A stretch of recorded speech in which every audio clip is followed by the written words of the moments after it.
Hello, everybody. This is Krunal Nayak here in my Australian journey. Today, I'm bringing a special guest whose success is undriven, and he will be showing us the way how to get succeed in Australia. So, yes, I've done the introduction earlier, but still, I want to introduce Mr. Rajan, Durarajen by himself. So, Mr. Rajan, welcome to our show. Thank you very much. Thank you very much, Kurna. That's great. Thank you. Thank you for having you here in our show, and thank you for getting time, special time for our audience.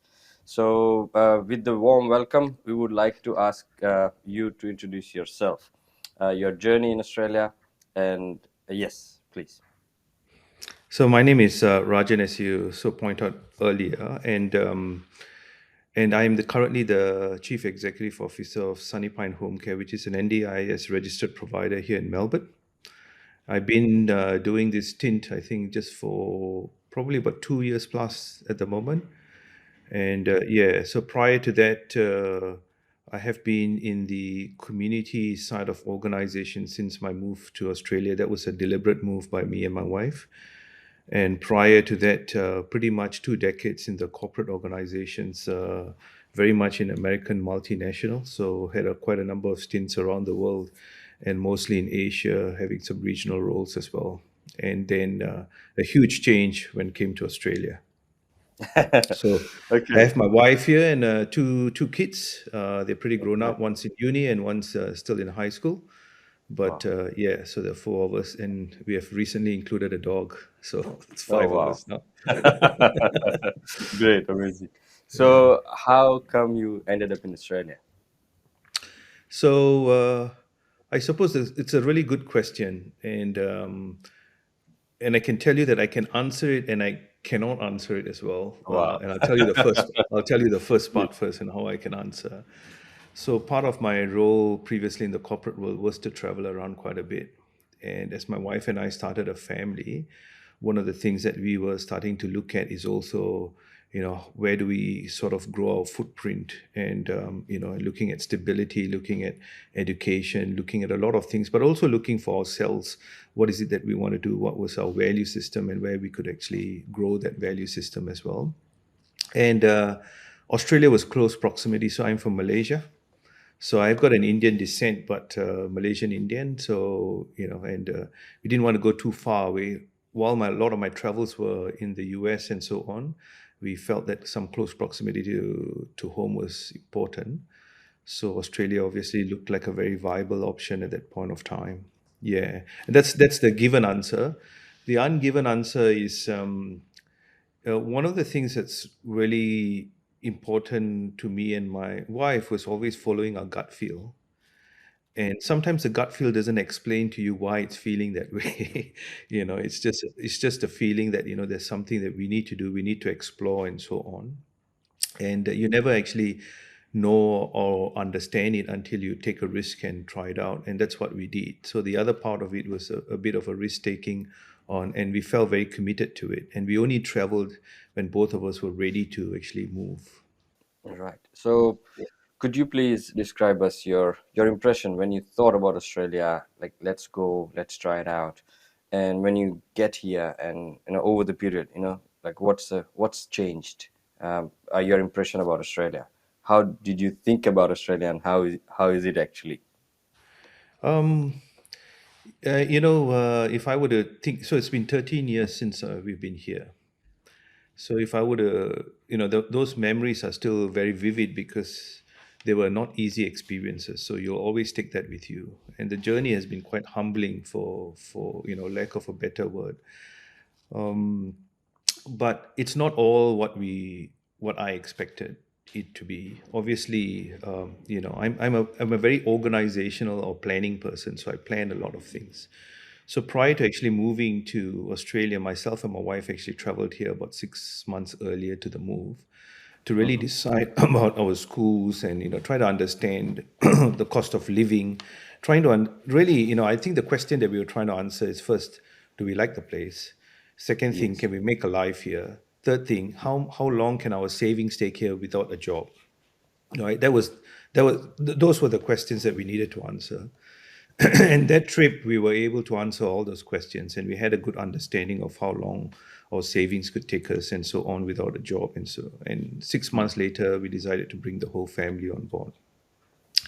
Now you Okay. can only plan so much. You can only plan the things that you can see, the plans that Yeah. you things that people tell you, but there's a lot of things that you can't plan for. For instance, I think we take for granted a lot of the relationships and the community sort of feelings that we have back home, and the fact Mm. that we are leaving that and then we're coming here and we don't have those ties anymore.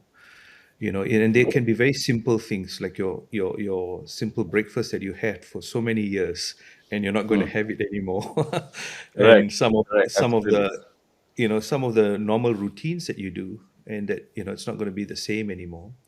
Plus, also when you come here, then you also get an awakening about the reality of finding jobs, and sometimes the struggle involved in that and everything else. So yeah, so it's a bit of a mixed feeling, to be honest. Some things you know about, some things you only can know after you've experienced it, and then it's up to you and how you want to move forward. Yeah.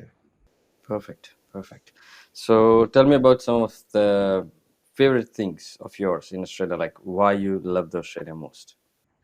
Well, one of the things that was very important to me and my wife and was the sense of community. So we've been both in the corporate world for quite a long time, and one thing that we saw was that simple things like knowing your neighbors, doing things for the community, doing volunteering and all that was something like even in my country was sort of going away because seemed to be a huge rush for money, for position, and for those sort of things. A lot more material in one sense. For me, in our careers, I've able to achieve some of that, but I still felt something was missing. And so I wanted to go where I could still experience that sense of community, that sense of, the importance of helping one another and things like that. Now, Mm. one of the reasons I had to leave the country is because in order to make a change, sometimes you just got to move away from where you are currently because sometimes the Correct. environment forces you to be the way you are, even if you want to change. But the environment has seen you in a certain way, so it doesn't allow you to experience that change. And sometimes starting new somewhere else was important. But new could be another state in Malaysia, but why Australia? So we looked at Mm. Australia and we looked at a lot of things for our kids, for our children, looked at in terms of our growth around community and so on. And Mm. we saw there were a few things like, the NDIS was getting started here, which is about the disability, and we have a huge affinity to help people with different with disabilities. And we saw education that's getting really costly back in Malaysia and so on.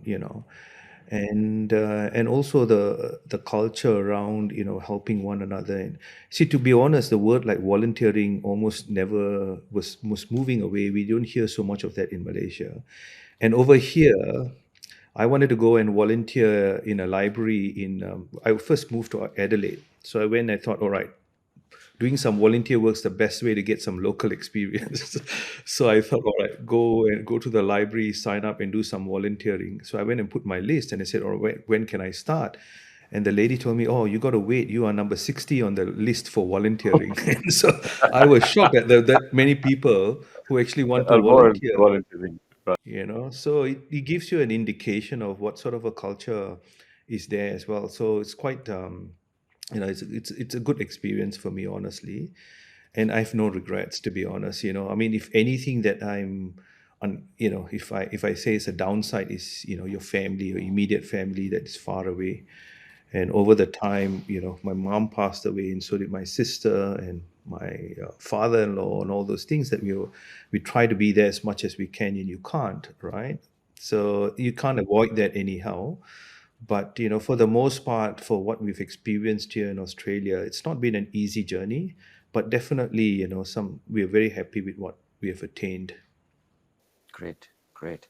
And then see, this is the sad part, like that happened to me as well. When you're overseas and your family, someone pass away back home, then yes, you always can't attend, so that's Yeah, the misery of the migrants, so you yeah, can't go every time there. yeah.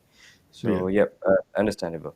Okay, so moving on to this, you just mentioned that NDIS. So Mm. you've been working in NDIS corporate for a long time, and then now this is your own business, right? So what made you to make that shift from working in a corporate employment to open your own business? So I've left corporate or organizations back when I moved. It was pre my Australia time. So when I came to Australia, I think we both decided that we wanted to do more work that was community based. So my wife, we were in Adelaide for 6 years. So through the whole hassle of trying to find employment and all that, and finally we landed into jobs. She was working for Australian Red Cross, Mm-hmm, and I ended up with a local council, one of the bigger councils in Adelaide.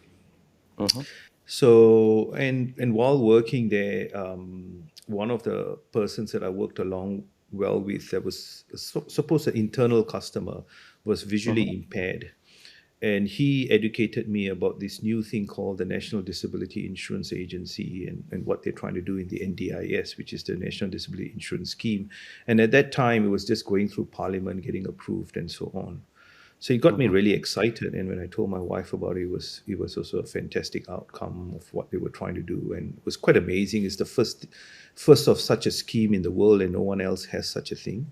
And mm-hmm, so I was very excited about it. So I started to learn a lot more, and I felt that while I was in local council, going into this space of disability would probably be more aligned. And so I started to look at learning about this and trying to get into this role. At that point of time, I came in as a temporary resident, then as a PR, and the scheme was run by the federal government, and you needed to be a citizen. So eventually, we got our citizenship in 2016, and then I thought, all right, this might be a good time to apply to join the scheme and so on. And the headquarters was here in Melbourne. It was in Geelong. So, and we had another personal issue that was happening at the same time that I could probably chat about later. But there was a few things compelling us to want to move to Melbourne. So when I did apply for this job, and I got a lot smarter over the years in how to apply for a job, what are the things to say, and be able to get confidence to negotiate my requirements. It didn't right, come automatically. I never had to do it all my life in the corporate world, never did it at all, even writing a mm-hmm, resume. So everything I learned. So I got good at negotiating. So I did negotiate with the federal government to pay for our relocation from Adelaide to Melbourne as part of the deal, and so on. And so they did. And, so we moved to Melbourne, and then we started our lives in Melbourne. So I started with the federal government, actually working for them for 4 years in the National Disability Insurance Scheme. And I was a non-ongoing employee, and my contract ended exactly when COVID started. whoa, right. Exactly when COVID started. And so, So you're and the talking about federal, March 2020, yeah, right? so April is when I finished off with the federal government. And Mm, that time, the commissioner of, they call the Australian Public Commission, mm-hmm. decided not to renew any contracts because they didn't know the impact of COVID. So I was one of Right. those victims who lost the job Whoa, then. whoa, whoa, Yeah. whoa. But to cut a Right. long story short, Krunal, that was the Mm-hmm. best time of my life, Mm. because Yes.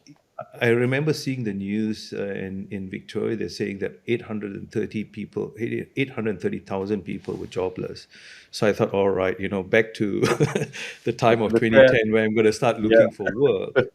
But right. incidentally, this time I had the best offers of my life, the best job offers of my life, and I found I was employed within a month, and very senior roles for most of the interviews that I was looking at.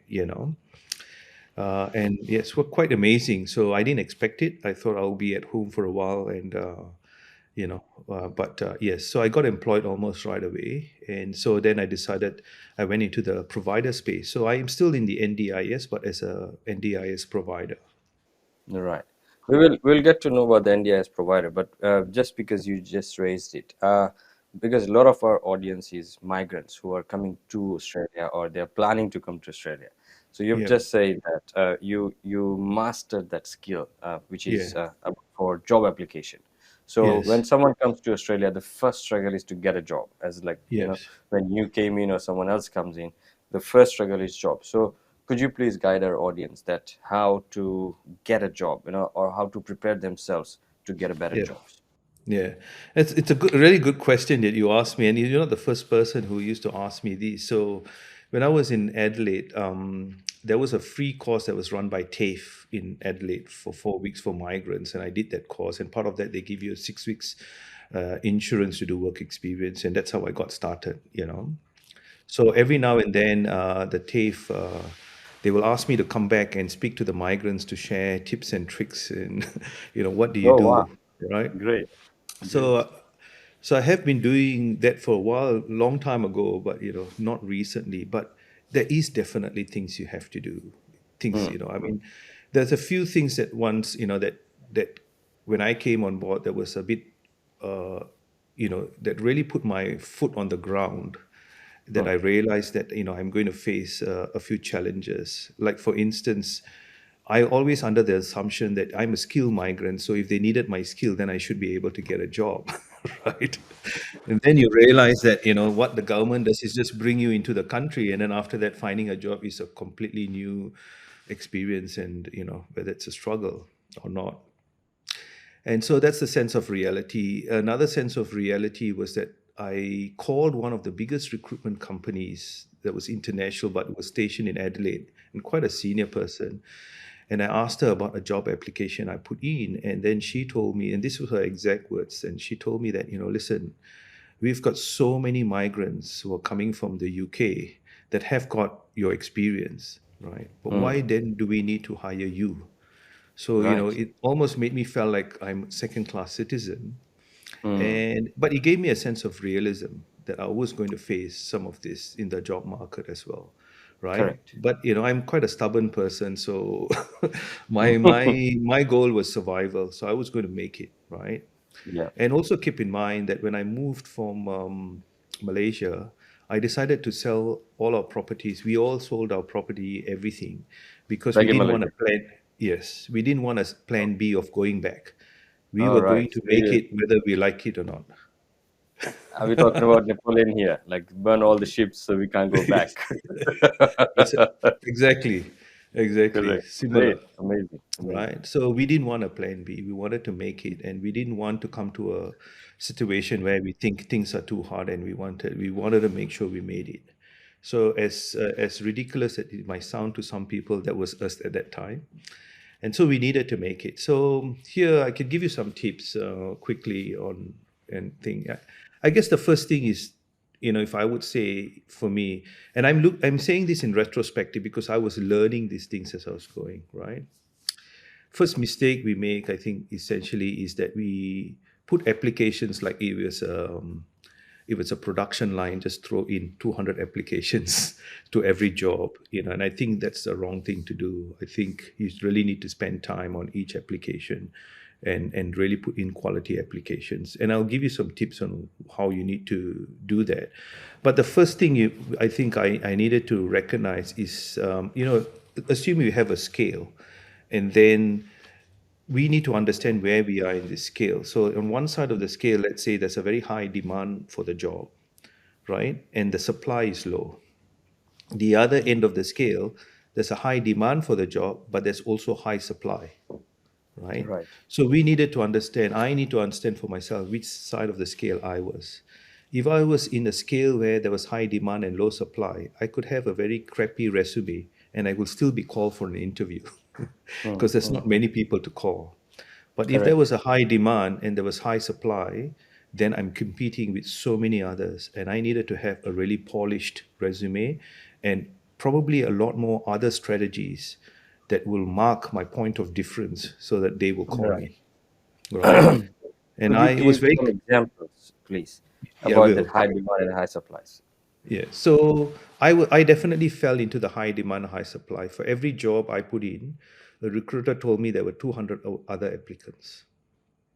Right. So how would the recruiter then pick me compared to the others? Right. So there's a few things I needed to really do. Like, so let's talk about the application itself. But there's a lot of things around, other things that I did around, like networking and all that, that we can talk about later. But if I talk about the application itself, one of the things I do is I actually customize my resume, my cover letter to the job. But even prior to putting in an application, I actually call the person who's advertised it, be it a recruiter, be it a hiring manager. The important thing is there's a lot of things in the job description that they don't mention. They will tell you when you have a chat with them. You know, so I prefer talking to the hiring manager, not the recruiter. So sometimes when I make the call, it goes to a recruiter of a company. I'll give the recruiter a very difficult question that they cannot answer, so they'll put me on to the hiring manager. Correct. And you Correct. might think that, this is difficult question. How do you figure out what a difficult question is? I'll give you a very simple question. One of the questions I asked them is, hey, I've looked through your job description. I couldn't really understand, what's the weightage of how much it is tactical versus how much it's strategic, right? Mm. It's a dumb question, really, honestly, but no one can really answer that question. And so they say, oh, I'm not really sure. We'll have to put you through Good. to the hiring manager. So I get Mm. on to that. And that's the person that I actually want to speak with, right? Correct. Great. So when I get to the hiring manager, I ask them questions like, I try to make some really smarter questions, not the earlier question, but some Mm-hmm. smarter questions from the job description because I just want a conversation going. And as Yeah. part of that conversation, I try to tell them a little bit about myself and who I am. But I also be very honestly and directly ask them, would you consider someone like me? Mm. Would you consider that? That would be somewhere along the way.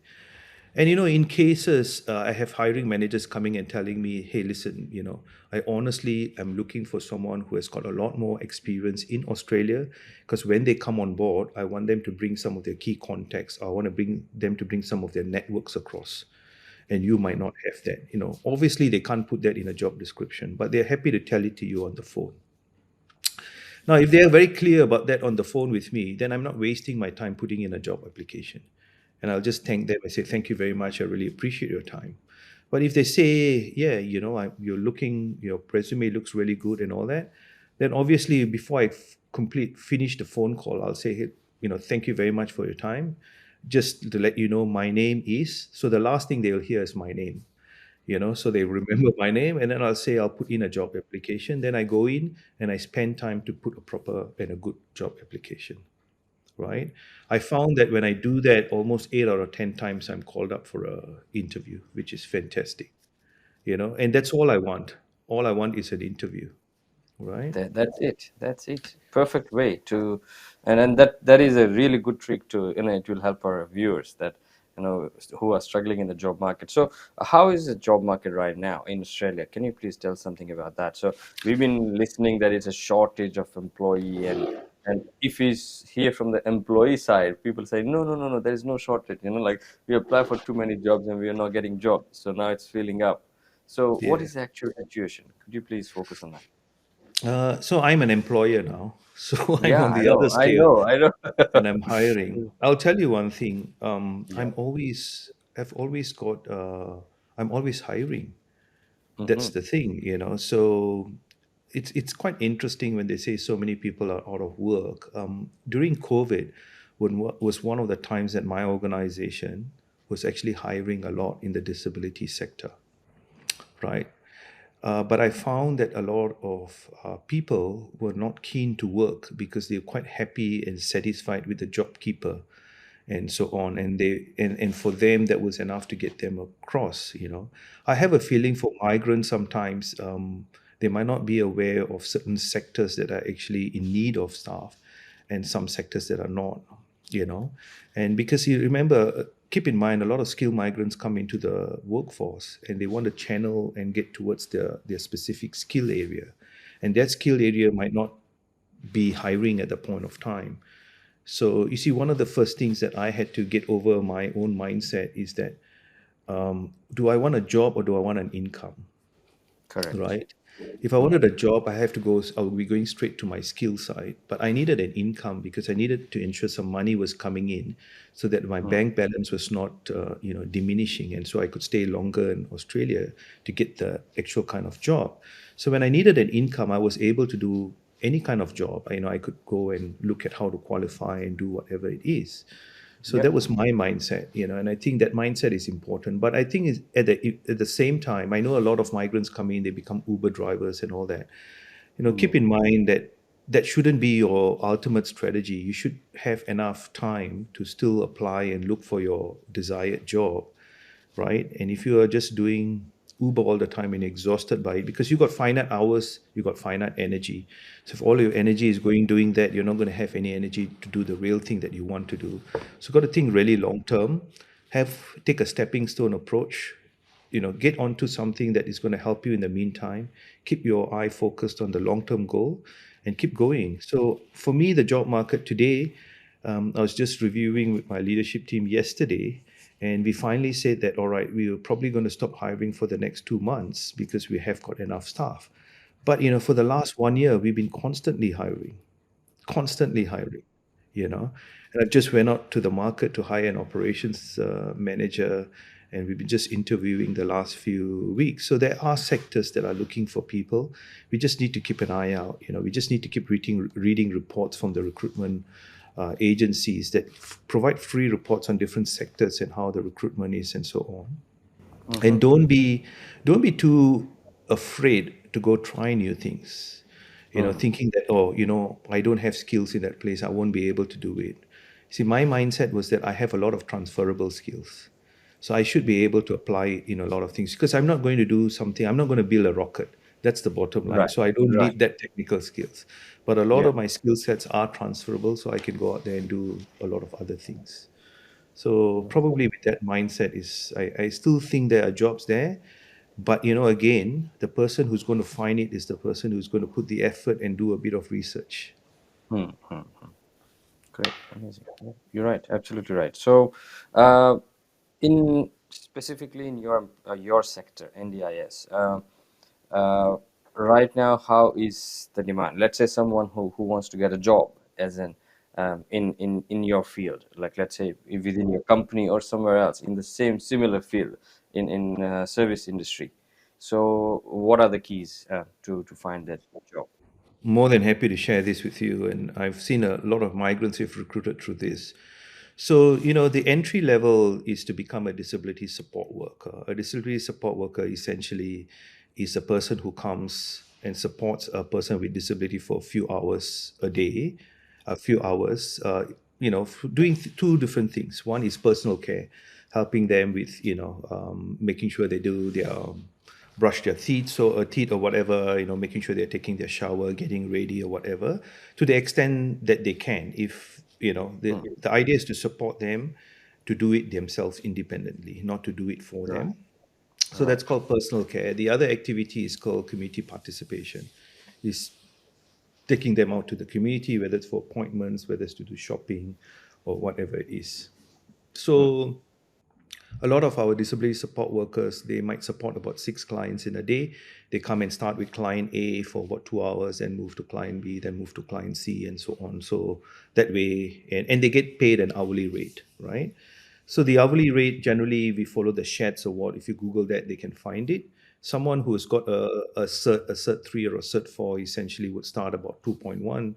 The casual rate at a 2.1 is about $39 an hour. Uh, and if you don't have a qualification of 1.3, at the Shats Award is about $31 an hour. So the rates are pretty good for someone to start, That's great. right? That's It great. is Yes. it's very good. It's very good. How long that So course is? Sorry, sorry to cut you down. yeah, How so a long lot that? of organizations are offering. So either you have a Cert 3 in individual support, but my preference will be a Cert 4 in disability, right? And Mhm. right now, I think the government, some places has a lot of funding and so on. So you could probably get it at a very low cost or almost completely sponsored, right? So we also have people who are doing the course and come and do placement in our centers. And then after their placement, we observe and see how their work is. And if their work and their and everything is good, then we offer them a job and absorb them into our organization as well. And you give a bit of control because you can decide how many hours you want to do a week, whether you want to work on the weekends, whether you want longer shifts, shorter shifts. So you have a bit of flexibility, but you have to come in with a good attitude to want to do a good job. At the end of the day, you're dealing with people, and if you don't have a flair for that, it's going to show sooner or later. But if you do have a flair, and I think a lot of migrants do, because in our communities, we always take care of our old, our needy, and so on. So we Mm, come with mm, that kind of traits. So it's easy to do. So and it generally pays well. So a lot of people come into this sector, and to be honest, the disability sector at this point is having a shortage of support workers. So the right. opportunity to get absorbed and start a job is quite there. Is Mm. definitely there. Yeah. Great, thank you so much for that. It is a good sector, and some students who come here in Australia, or some migrants, they join the disability work, and then yes, I've seen that they just stick to it, and eventually they become the business owners later on. So we will talk about Absolutely. that later, later Absolutely. in the part. But let's talk about your migration part. So Mhm. now we're moving to this segment where we'll talk about your migration. So for your migration journey, when you started, you came here as a permanent resident, or you came here as a student? How did you came in? As a temporary resident. So as a skilled migrant, came in as a temporary resident, and I think part of that was, I think my age. So I didn't have enough points, and South Australia decided to sponsor me, and so I had to do a stint in South Australia for about 2 years, to and so on. So I came in as a temporary resident, did that for about 2 years, then qualified for PR, which I got almost after the 2 years. And then after 2 years later, after a PR, I qualified for citizenship. And so then we asked the question whether we wanted to take that or not, and we decided let's go ahead. And so we got our citizenship. Yeah. Right, great. So how was that migration journey in itself? Like, how you feel the process itself is it easier? It is complex? It is overwhelming? How was the migration process itself, from the immigration point of view? Well, it's very interesting looking back. You can see how you went through that journey, but when you are Yeah, in that journey, you don't have a crystal ball telling you what's going to happen next, right? correct, So correct. obviously, it's a very, very, I would say, a very difficult, personally for me. But the good thing is that there's always light at the end of the tunnel. It's almost like a test, yeah, given to you, Mm, and it's a test of humility, I think, more than anything else, because patiently. it tests you on your ego, it tests you on your patience, it tests you on every aspect of you as a person, and how you can soldier through all the challenges that are pushed across to you. So for me, in retrospective, if I look back, I think it's probably the biggest religious lesson that I've learned from a person point of view. you know but it was not easy, because as a temporary migrant, you don't have any Centrelink benefit, and we had small kids, so I had to pay like 60, $70 for my son to go for daycare a day. And Right. we needed him to go so that he can socialize and so on. Mm, And Medicare, you had to pay everything. You see your doctor, you had to have your private insurance and so on. So it was a challenge. First time in my life, I had a car that was really old, almost yeah. a second-hand 20-year-old car, and I've never actually bought a second-hand car prior to that. So it was a different type Right. of life. Mm, So, and I had to be quite comfortable with those kind of things. I had a house, and I got the house off the internet back in Malaysia when I came. We didn't have any heating or anything. And back in Malaysia, you never think of heating, cooling, and stuff like that. And no, then you no. come here. It was really not a very nice house, and I've never lived in such a circumstance in my life. So it was eye opening for me.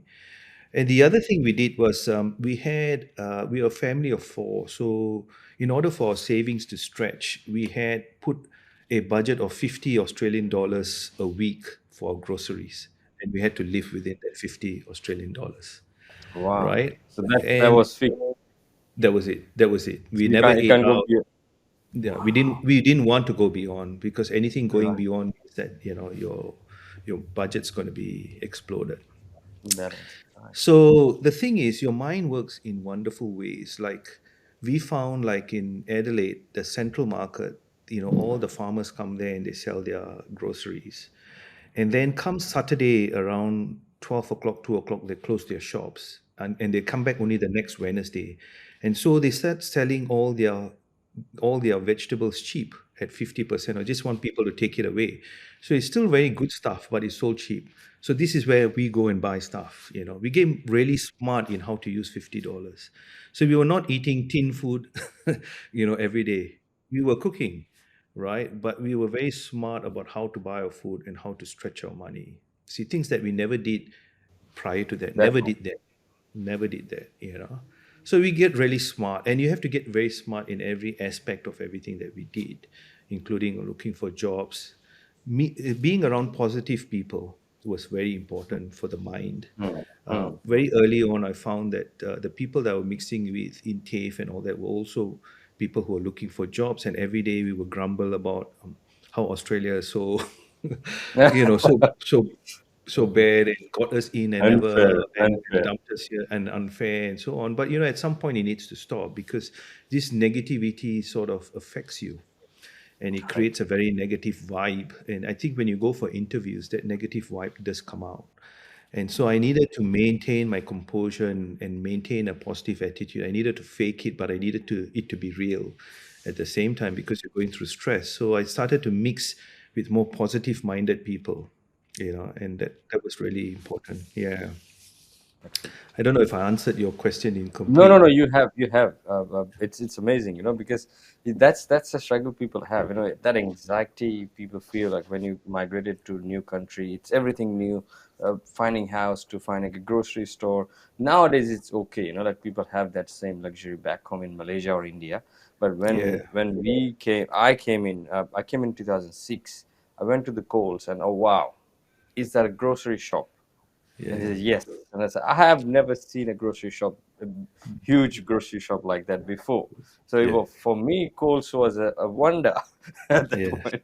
So yes, and then we come into those phases of life and we feel that, okay, yeah, this is something new. So in your opinion, what would you advise to someone who is planning to, or who's already just arrived in Australia? Yeah. Well, the first thing is that it's a fantastic place to be, or Mm, it's a mm, fantastic place to even nurture and grow a family. That's for sure. I mean, yeah, challenges are going to be there whether you're back home or any other country, and I think it's really about really trying to understand what those are, and trying to think of it. At the end of the day, there's a few definitives, right? If it's a job market, you're trying to position yourself to be different from others so that you can get an interview, can get a job or whatever, right? The other thing is also your own psyche, your mental health is very important, because it's very easy to get into this spiral and get into depression and so on in this, and everyone, I think, I don't think there's any migrant who probably has not gone through it. It is a place to get to, but it's not so much about being depressed, is so much about how you can manage it and get out of it, right? And so the mental psyche is really important. So I had made. So I'll talk to you if you ask me the question about networking. I'll tell you, because that's the thing that frightens me the most. But in my networks, I've met some really good people that were helping me prepare for interviews, were helping me with a lot of other things about myself, and they always gave me a lot of energy, a lot of positive energy. So when I meet with them, I walk away feeling energized, and that was really important for me to do. And so I kept my mental health really strong. And there were times where I really kind of hit rock bottom, but it's about bouncing back and keeping that mental health really good and moving forward. So that's the other thing I would advise. That if you have a spouse, really communicate with each other. And it's very difficult when both are being depressed, and how to correct. help And each other. But helpless, to find helpless. those channels externally outside, to keep that mental health going, and don't take that for granted. Don't think it's something that you don't have to bother and not have to work on. It's really important because it's the foundation of everything else you do. And once we have that under control, then and we're managing that, then everything else, like looking for work and everything, it can be the next thing that we actually go and look at and manage. Yeah. So that's probably what I'll say is that, it might appear that at times there's no light at the end of the tunnel. But it's important to look at your value sets and then see whether you want to take this journey. Don't be on the fence. And if you decide to take the journey, give it 100% and persevere. But I'll tell you, at the same time, I have friends who have come here and they have seen everything here, they've experienced it, and based on their value sets, they have decided this is not for me, and they've returned back. So it's not something that's going to work for everyone. Every individual has to make their own decisions and all that. And I've got cousins who back home who are doing really well, and they've got a lot of help at home. They've got mates and this and that. So sometimes it's a life that's difficult to give up, coming and doing things yourself and all that. So it's a very individualized decision to make, on what you think you're possibly giving up and what you're gaining and whether that's the thing for you. And some people will say no, and some people will say yes. But don't be on the fence, not sure where you fall, because that's the danger part. Yeah. Absolutely right. Excellent, excellent. Thank you so much for that. See that very, very insightful answer. I would say that. So, do you like when you okay? So when you get your temporary visa granted, you have prepared your application, your temporary visa is granted. So at that point, what was the checklist in behind your mind, back in your mind that okay, once I reach to Australia, these are the things I'm gonna do first. These are the things I'm gonna do later. What is the basic preparation you have to do when you are ready to fly? So it was a good question. So I had everything laid down in an Excel spreadsheet, all the different things Wow. that I needed to do. I am that kind of a person. I think maybe because of my training in the corporate life, the things that I could go figure out, I knew what they were, and the things that I couldn't, I had to also put it down. But like for instance, I didn't know when I was going to get a job, right? So you got to find it, but you don't know when you are. But you definitely know your kid is needing to go to school when you start here, right? And you got to pay bills. That one you know for sure. You got to find a home, so you know that for sure. You need to figure out what suburbs to go and live in, and so on, and how does that work and all that. So there's a few things that you need to want to figure out. So there's a lot of questions there. So I think the important thing is really putting down all your questions and grouping them to questions into categories, like this is about school, this is about living, this is about bills and budgeting and so on, all these things that you have. And then connecting with people to go and find some of these answers ahead of time. So we had a few people, there was some Australians who were coming to Malaysia selling properties. We became very good friends with, and we could ask a lot of questions. But an Australian point of view on a lot of subject matters is quite a different response from a migrant's point of view sometimes. So You're right. asking some of the migrants as well who have made it here some of these questions was really helpful. Now, some of these cannot come from answers. Some of these you got to go and figure out yourself. And that's why my wife and I decided to make a trip after we got the visa. We wanted to look at the suburbs and really understand, go and see some of the schools, figure out how the schools, and see whether we can actually enroll our kids in schools as well. And Right. then from the school, then we decided that's the area that we were going to rent, right? Obviously, we were very happy to rent a very small house because we didn't want to pay a large rental. Right. So we had a very small house, 2 rooms. We all shared it and all that because we knew it was temporary, and we know that it's going to cost lesser than a bigger place. So we were not fussed by it. So everything was very moderated. It was, for us, it was about the school first that determined where we were going to live and so on. And so we did all that exercise. We also went and looked at, asked around utility bills, for a family of four, electricity, gas, telephone, how much that's going to cost us and all, because that goes into our budgeting, right? And the budgeting was a very important thing for us, really, really important to really know how much our money could stretch. So when I got all that done, and that was about 6 months before we moved, I had all that done. and I could in my mind visualize, all right, my our savings are going to probably take us, this far without a job. Mm. Without a you job, know right? we've Yeah. got a school, we've got this, we've got that. If you buy a car, this is the budget. So it was very extensive. I probably went overboard with it, but that's me. So I did that Okay. because I needed to know for sure, Yes. Yeah. Yeah. right? No. So sub question here. When you figure out, okay, just for out of curiosity, what year we are talking about right This now? was 2009 in June, July is when I June. made the trip. Okay. First trip, me and my And wife.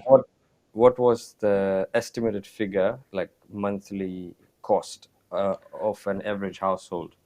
Oh, I wouldn't know. I don't even know if I have that spreadsheet, but I don't know where it No? is. Yeah, All I right. couldn't But estimate for you, but I approximately. had a pretty good estimate at that time, but I can't remember what the cost was. Yeah, really off my mind, I can't remember it. That's Yes. okay. And then what is right now average household Oh, costing? it pretty much would have gone up, quite a Yeah, bit yeah, from, you're yeah. talking about 13 years later where utilities have been gradually going up, your Going up. insurance have been going up, nothing's come down really. Mm, mm, Everything's gone up. The only thing that you might still be able to get at a reasonable price is maybe a second-hand car, mm, mm.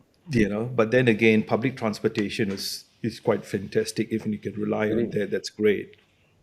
Yeah, So true, yeah, true. it was things like that, and also really utilizing a lot of the free things, trying to figure out where you could get free stuff, Mm-hmm. Mm-hmm. so that it Right. doesn't incur a cost. And that's Yeah. another thing there is a lot, There are a uh, lot. Yeah. There are a lot. there are a lot, and it's just asking the questions, googling. Sometimes you can figure out a lot of things that are free that you can actually go and capitalize on. Yes.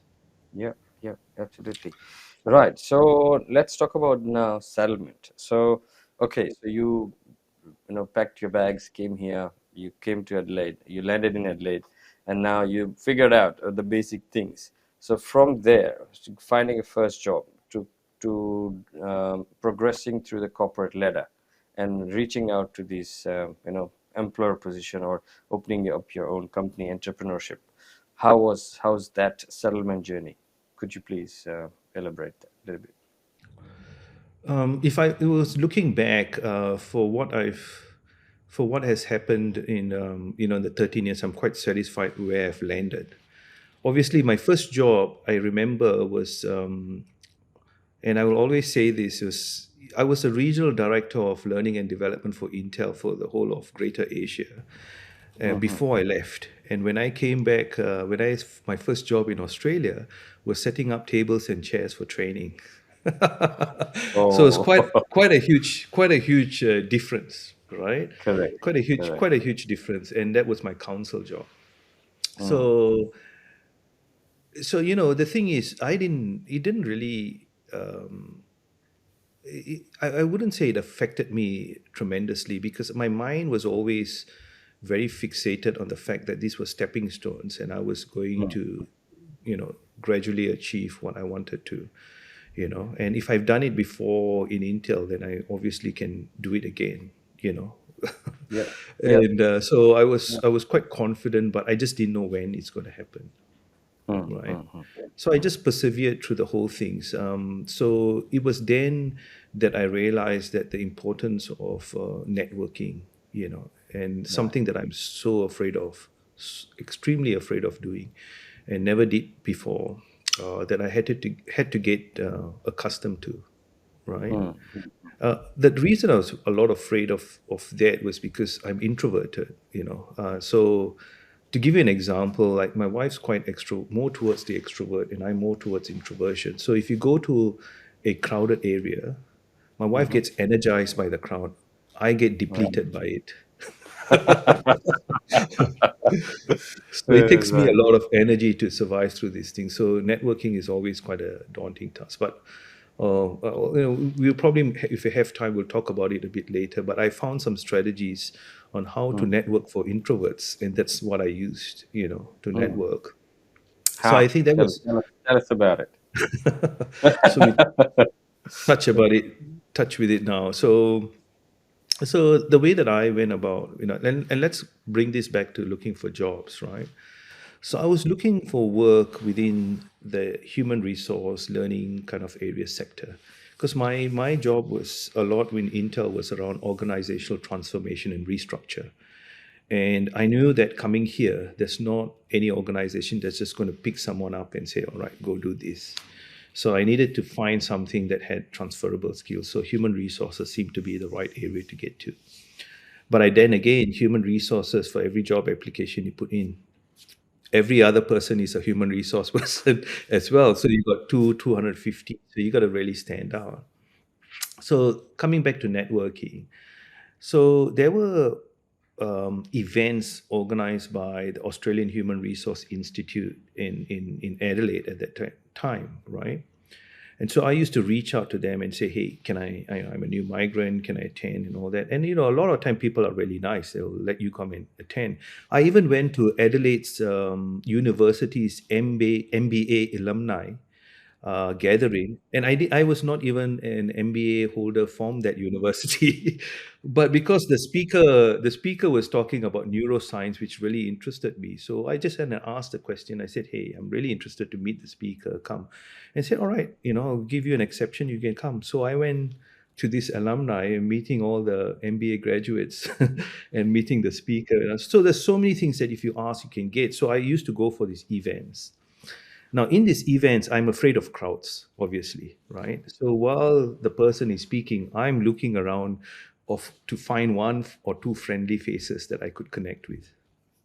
And my work actually starts when they call break time. When they call break time, that's when my job starts.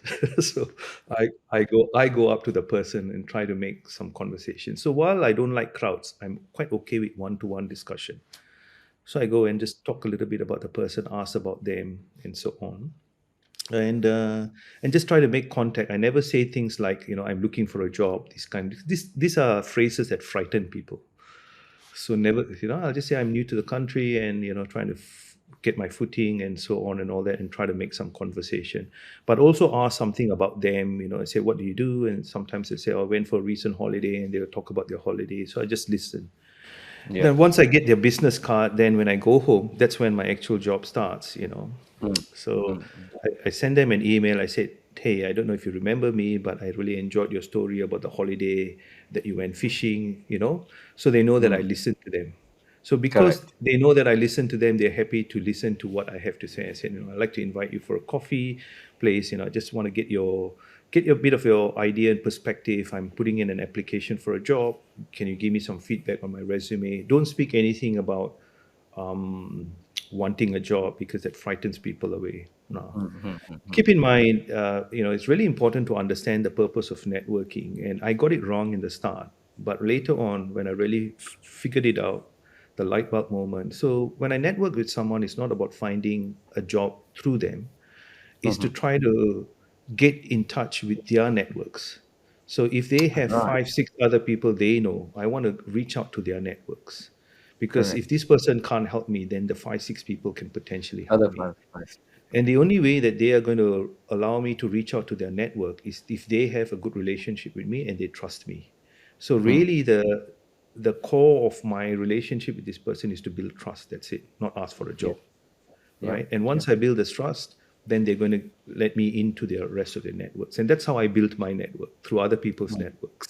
Go out Mm. for a coffee, have a conversation. Sometimes the conversation doesn't go well. You can see that people are a bit distant. Then you just have a coffee, pay for it. Obviously, don't get the other person to pay for Yep. it and all that, and say thank you, and then it's bye-bye. But then Mm. when it works, it works, right? You are Yeah. there and people are listening to you and they're really keen. And then say, hey, listen, thanks for all that feedback. I'm really keen to go and look out for a job. And then you decide whether is that the time to ask the question whether they can give you a hand and connect you with people, or whether you want to have another meeting. It's a slow process, but it Mm-hmm. works. It works, You're right. and that's how I've managed to reach out, because a lot of these people have got so many good contacts out there and networks, because they've Mm. been here forever. Mm. And that's how I've built my networks as well, with a lot of people. And that's how I actually got my job. My first long job that I had, when I went for the interview, the two people were interviewing me, I've already met them through one of the network events.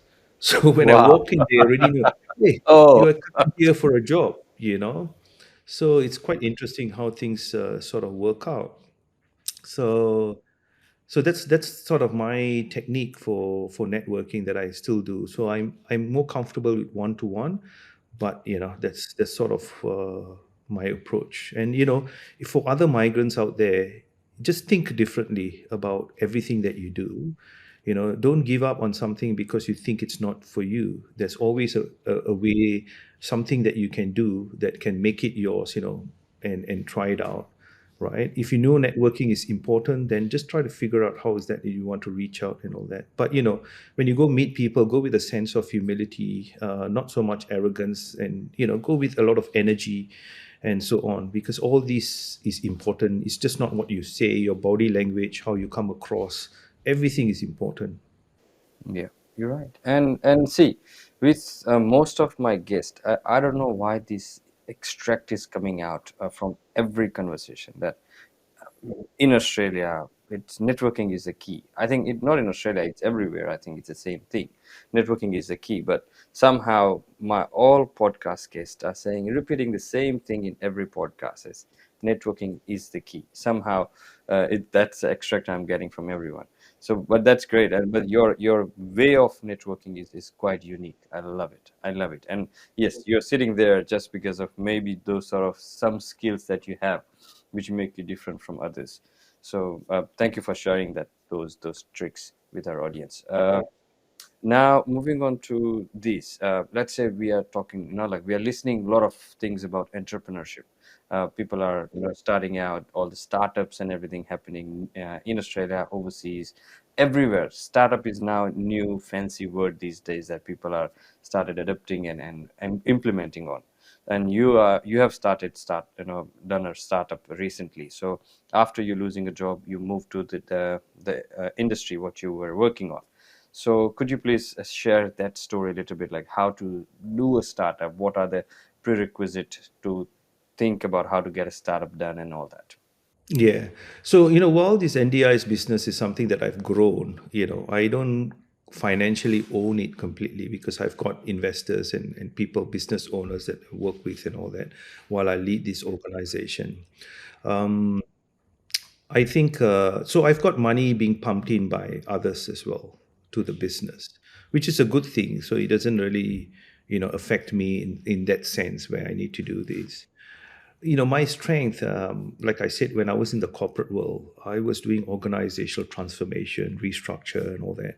So essentially, within Intel itself. So to put it in a nutshell, when Intel fell, there was a business that was not performing to up its mark, to the mark.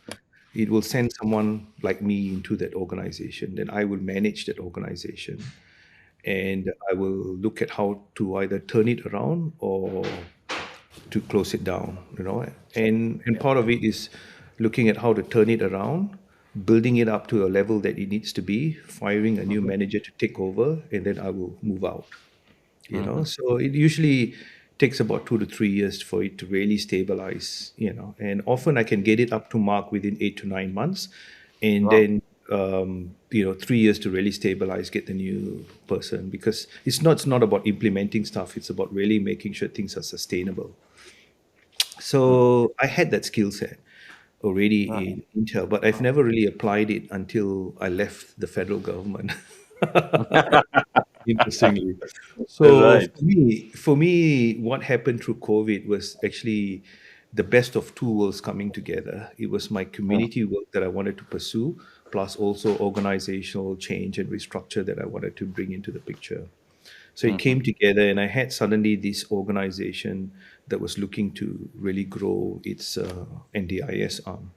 I knew how to do it. It was not a problem for me because you see, for me, oh, I think one of the biggest mistake I see a lot of leaders doing is they want to do change quickly. Mm, So they come in and then they say, all right, we need to change this, change that, change this. And then before you know it, things mm, are not as good as it is. mm, And, keep in mind, while there's an intention for you to want to change, people also need to be able to transition to the new change, and people don't change so easily. So if you want to carry everyone on your ship, you need to go at a pace that helps everyone come on board. Correct. And the second part is for those people who can't come on board or refuse to come on board, you got to find a way to get them out of your organization, which is Mm, always a difficult thing, but a thing that you must do. And like I say, getting people out of the organization sounds very crude, but it doesn't have to be a difficult thing. It can be a very good conversation that you have with people and tell mm, them that, listen, we got a different value sets, and you're not aligning to where we want to go. So it mm, might make better sense if you leave the organization and pursue your career somewhere else. And so that's really important. And that's what I've been doing for the last in growing this organization. We mm. have Our intention was not at all to make money quickly. While money is important to run the business, it Yeah. was never the driver for the business. The driver for the business was pretty much the quality, having a solid infrastructure. So I've only put two requirements to my team. First of all, because we are regulated by the federal government, the first one was that we needed to meet the NDI's practice standards. The standards are the one that regulate us. The second thing is we needed an infrastructure that's scalable. So those were only two requirements. So whatever we put in place today, if it works for one person, it can work for 100 tomorrow, so that we can gradually grow and scale. So that's the only very simple requirements I have for my team. And I said, now we are going to build that business based on that model, right? The second thing that was really important for me was that while we have clients that we are taking care, for the leadership team, I always made it very clear that our job is to take care of our staff, not our clients. If we take good care of our staff will take good care of our clients. It's a very simple formula for me, and so that's how I'm growing the business. And our focus. Have I done fantastically in taking care of the staff? No, there's always room for continuous improvement. But in my mind, that's where my focus is. I always look at positions that come up to provide internal opportunity for my staff, and help our staff when they need to be sponsored for education or whatever, and what opportunities we can do for them. That's where my focus is. And, in return, my staff are taking really good care of my clients. My quality indicator is pretty much met for those requirements, right? And I'm also very critical about the people that come into the organization. If they come and during probation, we have a really good discussion and observation about whether it's working, whether you working here, whether it's something you like, and whether we want you to be here. It's a two-way thing. And we Mm-hmm. have at times had to say goodbye, because it's not a good match, right? So Right. having the right people on the bus is an important thing as well. This is not just the operational staff, it's also the management staff, Yeah. you know Great. and I'm happy to have those difficult discussions. And yeah, so at this year, after 2 years of actually building the infrastructure, we also had got good revenue returns as far as the business is concerned. So very Mm-hmm. happy with that. This year, the focus has been really going out and expanding our business. And to Right. be honest, touch wood, and by the grace of God, we've got a good problem. We've got more customers than we can accommodate today. So we have to Oh, say no, right. Wow. at this point of time. Great. But we're hoping that we can gradually grow in this side. And yeah, so looking Uh, forward. I'm very excited about the work that we do. That's great. That's great. Actually, yes, that's what we have heard. Like people are like a few of my clients even tell me that NDIS is a good business. So those who wants to grab that opportunity, being a businessman or businesswoman in this industry, do you have any advice, piece of advice for them? Like someone, let's say Yes, someone wants to open a new NDIS business. absolutely. There are a lot of people who have come into the NDIS. I went for an expo, a disability expo in the Melbourne Convention Centre just last week on Friday. And I was quite amazed by the number of booths that had opened up, almost double or triple from the previous year. So I know that quite a number of new providers have come on board. I think the important thing is everyone wants to get onto the bandwagon because they've heard that it's a good place to. to make a buck, right? But then again, I think it's really important to think about your point of difference. What is that you are going to offer? And don't forget the intention of the NDIS. It is to help build the social and independent skills of people with disability. So your customer is still people with disability. And at the end of the day, what satisfies me is when I'm always on the ground, so you can see me working from home now. The reason I don't have a physical office is my office is in the operations area, so I go visit the clients. And when I see a smile in their face, and a few days ago we got tickets for them to go for the footy match, and you see how happy people are, and that's the reward that you get. So it's really important that we don't forget the purpose of the NDIS and what we're trying to achieve. And while the services provide you money and returns, that shouldn't necessarily be why you are in this business of NDIS. There needs to be something from your heart, a passion to want to help people with disability, want to help people who are vulnerable. That's definitely needs to be there. Otherwise, it's easy to forget the purpose of why we are in this business. So for Correct. people who want to get into the NDIS, it's really important to have that level of passion, Mm, and what you want to do. And those returns will come automatically because you will find customers coming to you because they like being they like your services. They mm, know that you are in the right frame of mind and you're providing services for the right reasons and so on, and so they'll stick around with you. So the important thing is be an NDIS provider so that people come to you and they stay with you, not they come to you and then they jump to the next provider because they don't like you, because so many providers they can jump to mm, easily, right? yeah. So you put all the effort in getting people in. So it's really important to focus on your point of difference, focus on the services that you want to provide. There's so many. There are about 16, it's 26 registration groups, I think, in the NDIS that you Wow. can provide services on. And so think about really which registration groups are important for you, what services you want to provide, and just be good at the area. We are providing very few areas of services, but we are really being trying to be good in that area of service. And we build Mm, partnership with other NDIS providers who provide services in other areas, other so that area. we can provide a complete kind of service to our clients. So those partnerships are always important. Yeah. The other thing I do here is also in our business is we have a lot of very young people, women as well as men, who are very interested in opening up their NDIS business. So on the side, I provide training for these people. Apart from them doing the work, they come for training where I teach them about how to open up an NDIS business and what it is about and so on. Because I find that any of my staff, at some point, if they were to go and open their NDI's business, then I have another partner that I can partner with our organization. So it's a win for all. There's so much piece of the cake for everyone to share. So yeah. So it's really a lot to take out there. So you're right as far as NDI is being, an important area to get into. But as well, my last sentence in this area would be, go in for the right reasons. Correct. Not just for the money, right? Okay. So what are the legal requirements? Like, let's say if you want to become a migration agent, then you have to pass, like study graduate diploma, then you have to pass the capstone exam, and then you have to get the English test done and all that. And after that, you become a registered migration agent.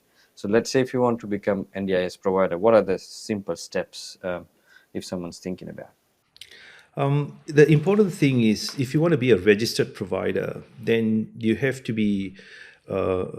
go through an audit process to meet the NDIS practice standards. So essentially, if you go into the NDIS website, or if you just Google becoming an NDIS provider, you'll be taken to a page where they'll talk to you about all the different steps. So the first thing is that you need to have a set of policies and procedures on how you want to run your business. Obviously, your business needs to be registered, right? And you have to have the necessary insurance and so on to run a business. That's the first part for any business in Australia. Then to be an NDIS registered provider, you kind of have to first have the necessary policy procedures in place and really be clear about what registration groups you want to provide services on. And all that is available in the website.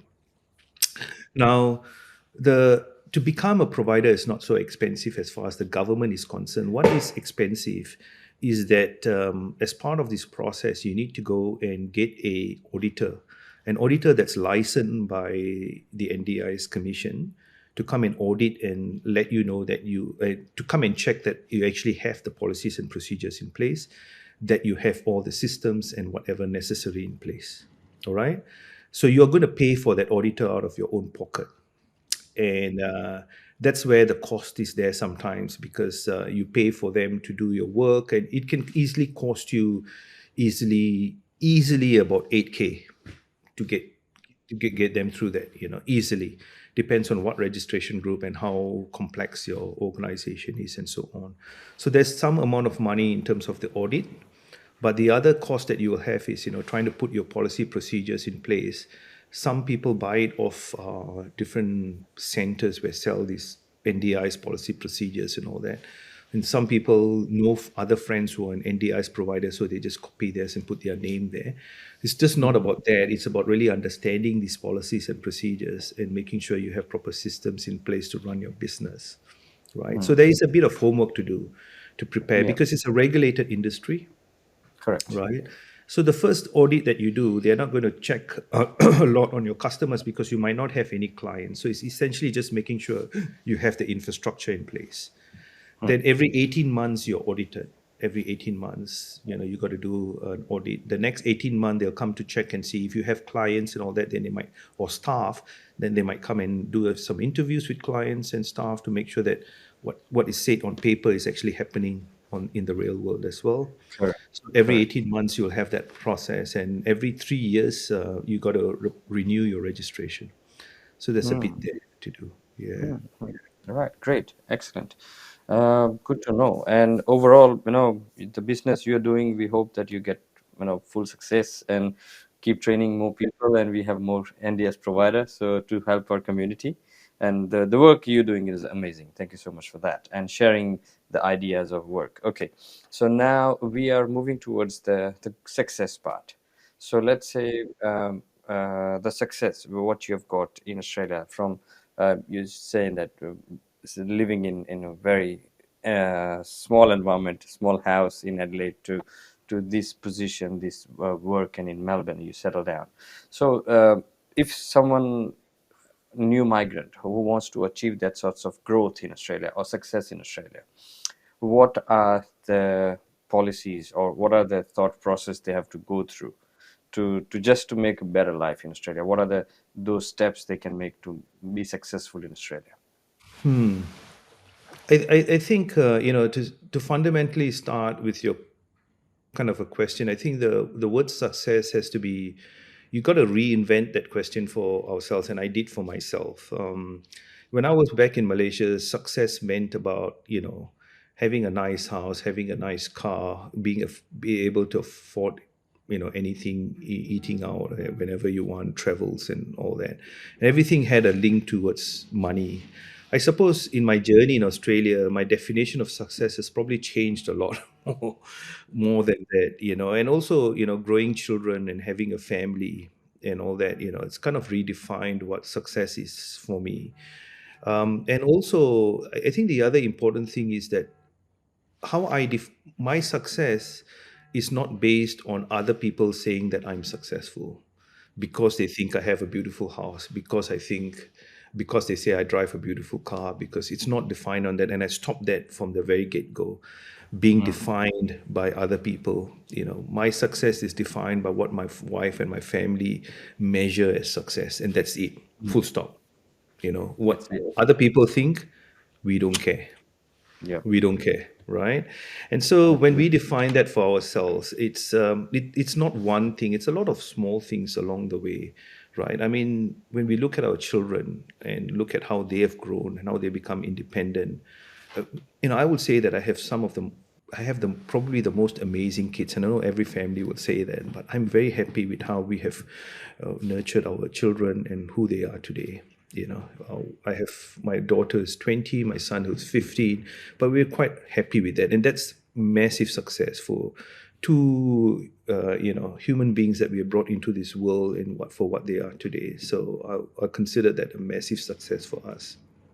Could you please talk about more about that as well later on about the raising kids in Australia?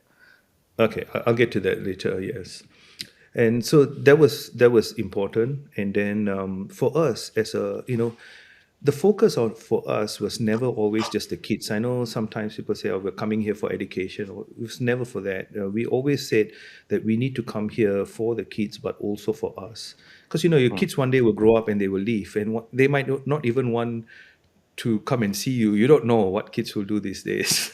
exactly, exactly. So I Millennial mean, and Gen and Z.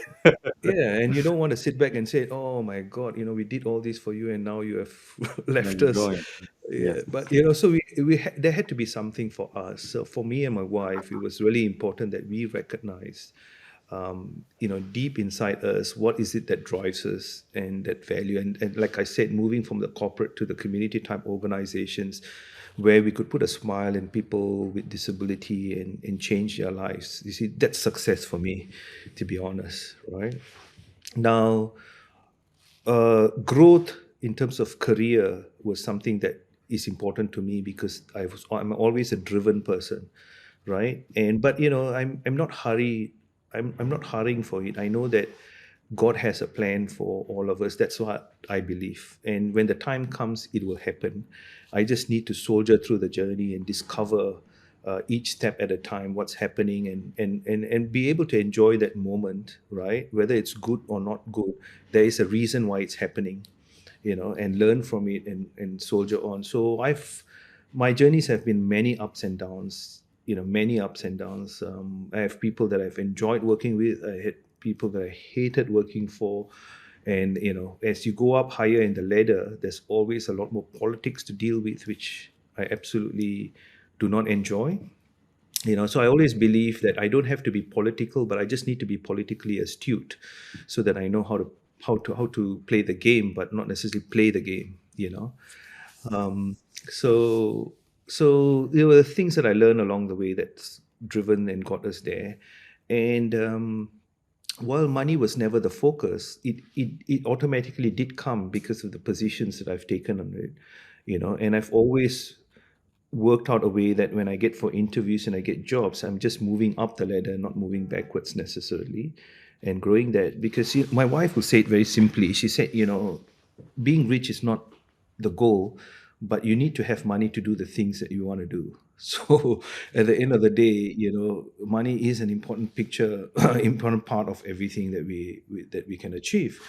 And she's right, and so and that's what we want to do. And obviously we want to leave something for our kids, when our time is past. So the success has been like that. It's been bits and along the way, just to learn from each stepping stone and going to the next one. The other important thing is, don't get too embroiled. For me, the way that this might be a very crude example, but my leadership team have had that discussion a few weeks ago. I said, we got to look ourselves as a commodity for the organization. Today, the organization I'm working for is giving me a position and giving me an income or whatever it is, right? Because I'm delivering some value to them. Now, 3 years down the road, if I'm not able to deliver value, then I, as a commodity, is not going to be needed anymore, and I'll be replaced, Correct. right? So the Mm, important thing is to understand what is the value that you're delivering, and to keep up to date and continue to deliver value along the way. Because if we can't keep our skill sets and our ability up to date, one day there will be someone else who will come on board and will replace us, and we might not have a place to go. So it's an easy trap to fall into. And I see a lot of people being complacent and falling into this trap because they feel they've achieved something, and they just want to stay with that, right? The mm, reality is that the world around you is changing, the landscape is always changing. So whatever you correct. have today and whatever skill set you have today, it might be outdated tomorrow. So Right. we got to Right. continuously keep in mind. And so network is part of that because it allows you to go and figure out things that are happening and how you need to evolve. But that's not all. It's also Mm. about being able to read, to educate yourself and understand what's going on in the area that you're working. So to just be up to date with a lot of those things, and how do you transfer that into value into your organization. So as long Mhm. as you are adding value, you've got a price tag. But I think the Yeah. day that you don't, then you lose yourself as a commodity. That's a very crude way, but it's probably the It is. easiest way It is. I could explain it. Yes. Yeah. So I think success is that for me is to continuous to whatever you do is to make sure that you are providing value to the best, so that keeps Mm. you at the top tier, you know, and irrelevant of what the job is, do that. So, tell me about this. Let's say a person is established, you made good money, you are successful down the track, 10, 15 years in Australia. Now, what are the goals? What you think? So, let's start with family. So, you have said that you have raised, a kid at your level best. And what else other parts? Like you raise your family, you look after your health. What are the other things that after this life, persons should seek as a migrant in Australia? Um, One of the things is that we don't have a plan that's too far reaching out, like 5 to 10 years. I don't know whether that's a good or bad thing, but we don't personally for ourselves. So we know that for the next few years, we are quite going to be um, occupied until my son actually finishes his high school and so on. And we're also limited to make trips and all that because he needs to be his attendance is going to be important for his VCE exams and so on, school attendance, and also we know that that's happening there. But at the same time, uh, my wife works for the NDIS, so she actually works in the federal government in the same sector. So we are looking in terms of how to evolve our skill sets. I still got a lot of energy in me, and I enjoy work, so I'll continue to go as far as I can, and how much time allows me to. So and but she is looking at maybe slowing down a little, maybe going into a part-time role because the kids are growing up. They need a lot more time with parents, and so it's a good thing that we have two of us, husband and wife, so mother and dad, so that we can tag team a little bit and provide that time. So that balance is important to us. We also want to do a bit of travel. Travel was always something that we wanted to do as a family, but unfortunately, our circumstances has been always family sick and family death. So all our holiday and monies for travel has been spent going back for all that. And we had Right. four funerals over the last 13 months, and Oh my God. quite a number of times we had to go back when people were sick. So Mm. but in That, somehow in the middle we have managed to somehow do some short holidays here and there, but there's an area that we want to do so much more in. So we've been very focused on our career. We've been very focused on the school and very focused on our savings and so on, and this time we want to also do a few more things family, going out, whether it's a local holiday or overseas or anything, but we want to do more of that mm. going forward, and so hopefully, fingers crossed that happens. But we're in a really good position at the moment, and out of God's grace, I've got something that I really enjoy doing, my work, and gives me a lot of personal satisfaction. So that's the main important thing, I would say that. So yes, if you're satisfied with the work you're doing, that gives you everyday pleasure rather than yeah, going on holiday. You are always on holiday when you're enjoying your work, right? yes, and I don't necessarily mean my position as the CEO, but just the work about supporting people with disability, Mm. and going and seeing, how is it that we are changing their lives for the better and building their independent skills, their social skills, and all that. it's quite amazing, and you see this transformation. It's all baby steps, but you see this transformation over 1 year, 2 years. It's quite an amazing, quite amazing. And to recognize the fact that anyone in this country who are considered vulnerable, if given the right kind of supports, and help and all that, they can do amazing things. People can do amazing things. It's just that some people need a lot more help than others. So that's the satisfaction, and I think my wife gets the similar kind of satisfaction in her role as well. So I think I've not really answered your question, but I don't That's maybe okay. I don't That's really have an answer to your question, that's all but right. uh, That's all right. but I think it's probably a lot more of just seeing how things go, and just going following, not just following the course of life, I suppose. Yes. That's how we go. Like we can plan certain things, not everything. So yeah, something we just need to go with the flow. So that's okay. Now let's talk about raising kids. Being a migrant, that's the biggest challenge everybody has to raise kids. Back home you have support and parents and family and neighbors and all that raising your kids. But in here, when you come to Australia, it's really hard. So, what are your experiences raising kids here, and what are the good recipe like? As you have made it through, so your kids are like in their adulthood now. So, how was the journey, and how someone can get good some takeaways from your parenting? I wouldn't consider us to be perfect parents or anything like that. We had our ups and downs with our kids and all that. So I don't necessarily think there's a one recipe that everyone can follow and say that it's going to work out. But there's been a few eye openers for us along the way. Like when we first came, my son was 2 and my daughter was 7, so she was just starting primary school at that point of time.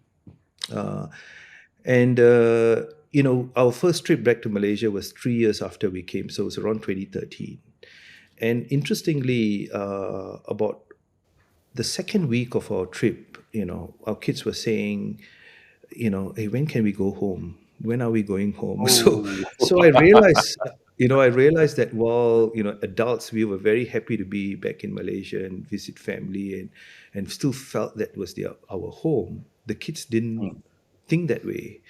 For them, yeah, no. Australia was their home because they had built their friendships here, and their past was here, right? And Mm, they were asking that question. So that was probably the first messaging in our head about these kids, this is their home, and so we need to start thinking from their perspective about how are they going to make a life here, and what is it that we need to do mm. now. When my kids went to primary school, I was quite upset because I felt the schools were not as assertive as back in my home country. So it's very relaxing and all that. But I also remember when I was doing a lot of psychology when I was back in the corporate world. One of the things I learned about was the right and left brain, and making sure having a good balance and building their creative brain as well. And so I didn't mind kids in primary school doing a lot more creative stuff and actually building that creative brain, because I thought that was probably going to be a very important recipe to deal with the pressures of modern life. And the pressures are ever increasing. There are a lot more now than they were during my time growing up as a kid. Now there's a lot more for kids to deal with social media and all that. And so all these skill sets doesn't come from, it comes from your creative brain. It comes from you being able to understand the situation and deal with it. So I understood, both me and my wife, very early on, that giving time to build that side of their creative skills was really important. So we didn't mind go through that journey. And then come high school, suddenly there's a switch. It becomes extremely driven by homework and stuff and all that. Mm, So mm. one of the things that I think we had to do is, for instance, we needed to have a good balance. We come from a family or a culture where, you have to do studies well and academics is important. But then you come into an environment here where you might see it's quite different. Yeah. Doesn't put that much of importance. But we know that being very Malaysian is not going to be it. Being too to the other side is probably not. So we had to find some kind of a mid ground, right? Mm, mm. So we said that, all right, so the goal for my kids, and I've been very clear to them. I said, I'm going to have a bit of, we are going to have a bit of push around your studies to make sure that you do well until you sit for your VCE, your finals in year 12, right? Right. My Right. goal is that you try to do your best. I don't want I high numbers are not important. I just want to make sure you're putting all the effort in place. I need to see you trying your best. And if you try your best, then you will get a good score. And whatever that Mm. good score is, then it allows you any opportunity when you want to further your studies, right? You could do Right. almost anything that you want to do. And I want you to have that option of choosing what is it you want to do, because this country allows you to. I didn't Mm. have that option, but I want them to have that option of just having a lot of opportunities in front of them. Then I said, after Right. year 12, it's your journey.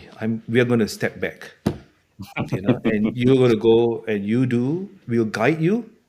We'll Yeah. guide you to try to make sure you get into, talk to you about employability and areas that are employable and so on that we foresee. But it's Mhm. your journey, because it's going to be about what you like doing and what you're passionate about.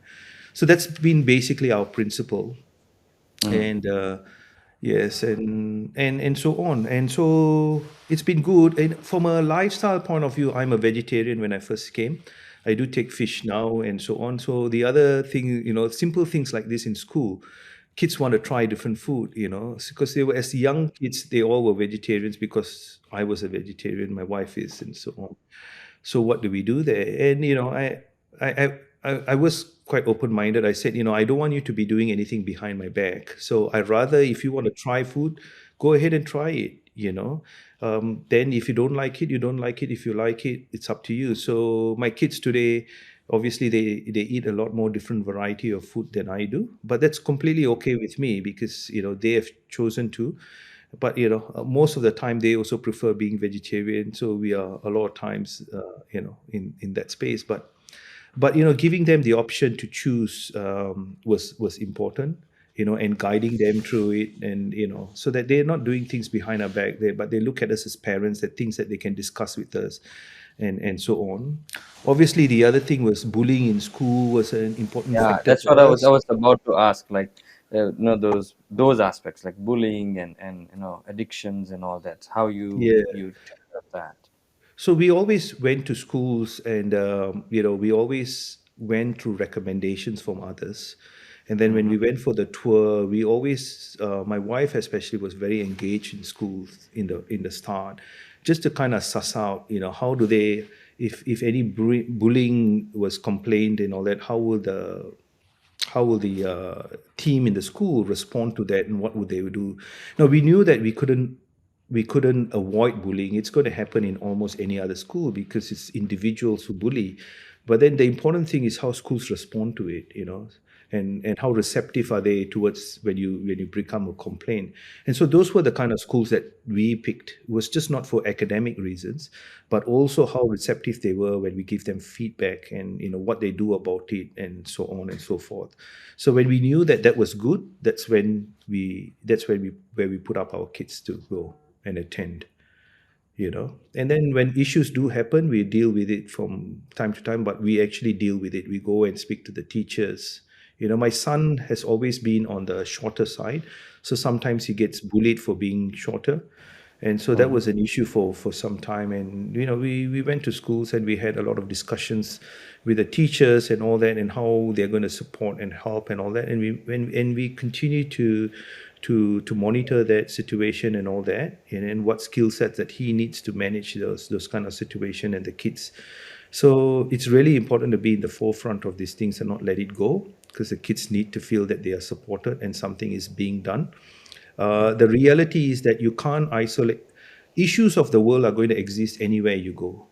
So you Correct. taking them away and isolating them away from the issues, not teaching them the skills in how to deal with it. So the Mm. important thing is that when the issues come up, we need to figure out a way to deal with those issues, so that they're building skills. Our kids are actually building those skills, and they need Mm. to know how to deal with it. And it could happen in their office life in the future, but building those skill sets are important. So that's sort of how we do it. We've made mistakes, and we have got successes, but the net value looks like it's good. We're very, very happy. I'm That's extremely great. happy That's with great. how my kids have progressed. So it's really good. Excellent, excellent. So, give us a small key of that parenting that every parent should take care of. Yeah. I would say that it's probably the most, if there's any success and anything that I'm proud of in my life, it's actually about raising a family and the kids, because you have two lives have been put into your hands for you to nurture and grow, right? And from the time they were born until what they are now, they are very much guided by you, right? But it's the innocence in them that sometimes puts a smile in your face, because you kind of the world, the way they see the world is quite different from you, Correct. right? And That's there's so much of joy in that journey, and so on. And there's a lot of things that I've learned from my family that, like, I want the kids to be doing. Like, for instance, in my house, we used to have two people who used to come and help with the cleaning and everything. When I was 12 years old, my father had stopped all and distributed all household chores to me and my siblings. So from the young age, we were taught about responsibility, about accountability, and so on. And so that's the same way I'm raising my kids as well. I don't want them to be someone out there who don't know how to wash the dishes, don't know how to wash clothes, or take clean their own room and all that. So we have those kind of requirements at home, that you got to get up, you got to make your bed before you go to school. My son, who's still going to school, he gets up, he does a bit of he's into exercise, so he does a bit of his exercise, he prepares his breakfast, then he also hmm prepares his lunch for his school. He doesn't like necessarily buying out. This year he stopped going to fast food, McDonald's and all that, because he wants to eat Wow, healthy. that's good. That's So good. yeah, and he's 15 years old. So it's nice to see all those things happening, Yeah. and yeah. So they're slowly evolving. They're finding themselves and all that. And my Correct. daughter is second year in uni, and yeah, she did a course in the first year. She didn't like it, and I told her that, both of us said, remember, we said, you do until VC. After what you do in uni is up to you. So if you decide Yep. that you don't want to do that, you can change your course. And Drop so it. she did. So she did. Yeah. She's Good. changed her course, and she's pursuing something that she's passionate about, which is interesting, Nice. which is really good. And we are there to support. So there's a lot of good moments there. So yes, Great. really happy. I think Great. that's probably the biggest achievement. And that's see that being a parent of two kids, that's ultimately you want it. Like when you have a great connection with your kids, and you see, nurture them, and you see them succeed. That's the ultimate truth of the life. So thank you very much for sharing that information with us. Okay, so now moving forward, tell me this: that when you felt that Australia is your home now, like truly everybody in your family and including yourself, when you started believing that now this is your home now? To be honest, if you ask me, it's very hard for me to say that Australia is my home. I would still say I have two homes. Keep in Right. mind that the person I am today is based on all my experiences and my growth, which pretty much happened in Malaysia. And hmm so for 40 years, I've been there, and that's where my past has been. That's where my experiences has been. So it's very hard to give it up in that sense. I have so many connections, and so many good memories there. But it's just not the Yep. good memories; it's also the bad ones that make you who you are. So I've Mm-hmm. got all those things that are there. So to say that, even though I'm not a citizen of Malaysia anymore, I think in my heart, I still have a very soft spot for Malaysia. So it's always going to be a home for Yeah. me, irrelevant. And I think it's going to be that way forever, And now I have another home, which is Australia, right? Which I've made my home. And the only people who who can, there are always people who come in, who might tell you that, all right, you're a migrant here, you're this, you're that, or whatever it is. But at the end of the day, it's what I tell myself, right? I am a citizen of Malaysia. This is my home. Irrelevant of what other people say, yes, this is my home. And this is who I am. And this is where I'm making my life. And this is where my kids are going to grow up and all that. So I'll say I'm fortunate because I have two homes and not necessarily one, and yeah, I enjoy the times when I go back because I can catch up with my friends. But while I'm here, I'm also have a very good big connection to Australia because 13 years of building a life here, having a lot of experiences and building a lot of friendships and connections and all those things, and also trying to understand this country as it is, its culture, and trying to assimilate into it and so on. So obviously, it's made me another home as well. So yeah, so I You would got say two that homes. I probably would conclude saying, I got these two homes and not necessarily a single home. Yeah. No, but my question was that when Australia got an award from you that, okay, now this is my home, Oh, when it synced second into home, me. Yeah. sinks into Okay. you, correct? In your family, maybe, yeah. Um, I think it was.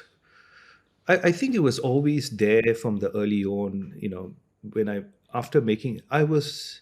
I remember I told you that this gut feel about moving to Australia and all this, right?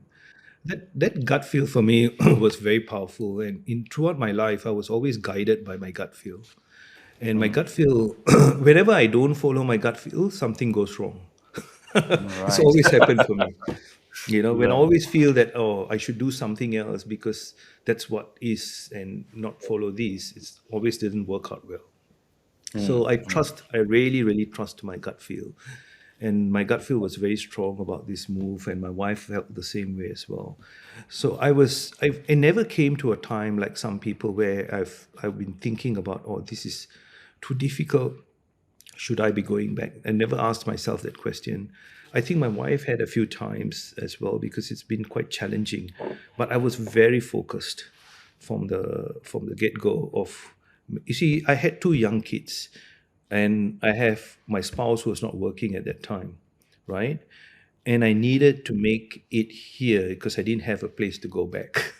correct. That was everything that was in You my burned head. the ships, right, So right. my journey from the forefront was make it, make it, make it, and I was driven by that. I think the bell probably it sink in when I first got my first permanent job because it was probably a bit of a sigh of relief that I could breathe a bit again. That I had some steady income coming in, that we can actually go out and eat in the restaurants, and we can do some other things that other people would do, and a bit of freedom, a bit of relief, a bit of less stress, and all that. And we knew that we got more to come, but at least that was it. And when I saw the schools my kids were going to and how they've been taught in the schools here, it was a huge difference from what was back home. It's huge, huge. And and the volunteering community. Oh my God, that was a big eye opener for me that there are people around today that are working for free.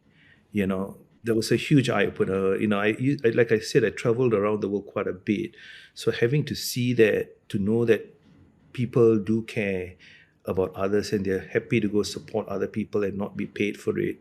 Um, that was probably a turning point for me to know that it's going to be here. It's Be going to here. be here. Great, Yeah, it great. was simple things like that. Yeah. That's great. Excellent. Excellent to know that. Okay. So now we are moving towards our conclusion part. And so just to start with that, what is the main thing that you will advise, I would say. I will rephrase my question that what you advise then new migrants who are trying to get into Australia, that should they or they shouldn't? What's your recommendation? So the thing is, in the early on when I moved, I always try to convince other people why you should come to Australia and make it your home. What I Mm, realized is that I was not necessarily convincing others. I was probably convincing myself why I should stay in Australia. mm, And I realized that very early on that that a trip to Australia to move here is a very personal one. It works for some people, it doesn't work for others. And for me to try to convince someone that this is the place to be, And then if it doesn't work out, then they're going to look at me and say that, oh, you told me so and now it's this way. So it's a very personal decision, but assuming there's someone who's decided that this is the place to be, right? uh, I think the thing is, I would like to the advice I would get is, look at your journey as a stepping stone. Don't think that you need to hit bullseye in the first attempt. You've got a vision of where you want to go and where you want to achieve. The road going towards that vision might not be a straight road. It might involve taking a few turns here, left, right, everywhere to get to your vision. Do not ever forget that vision. Do not forget it.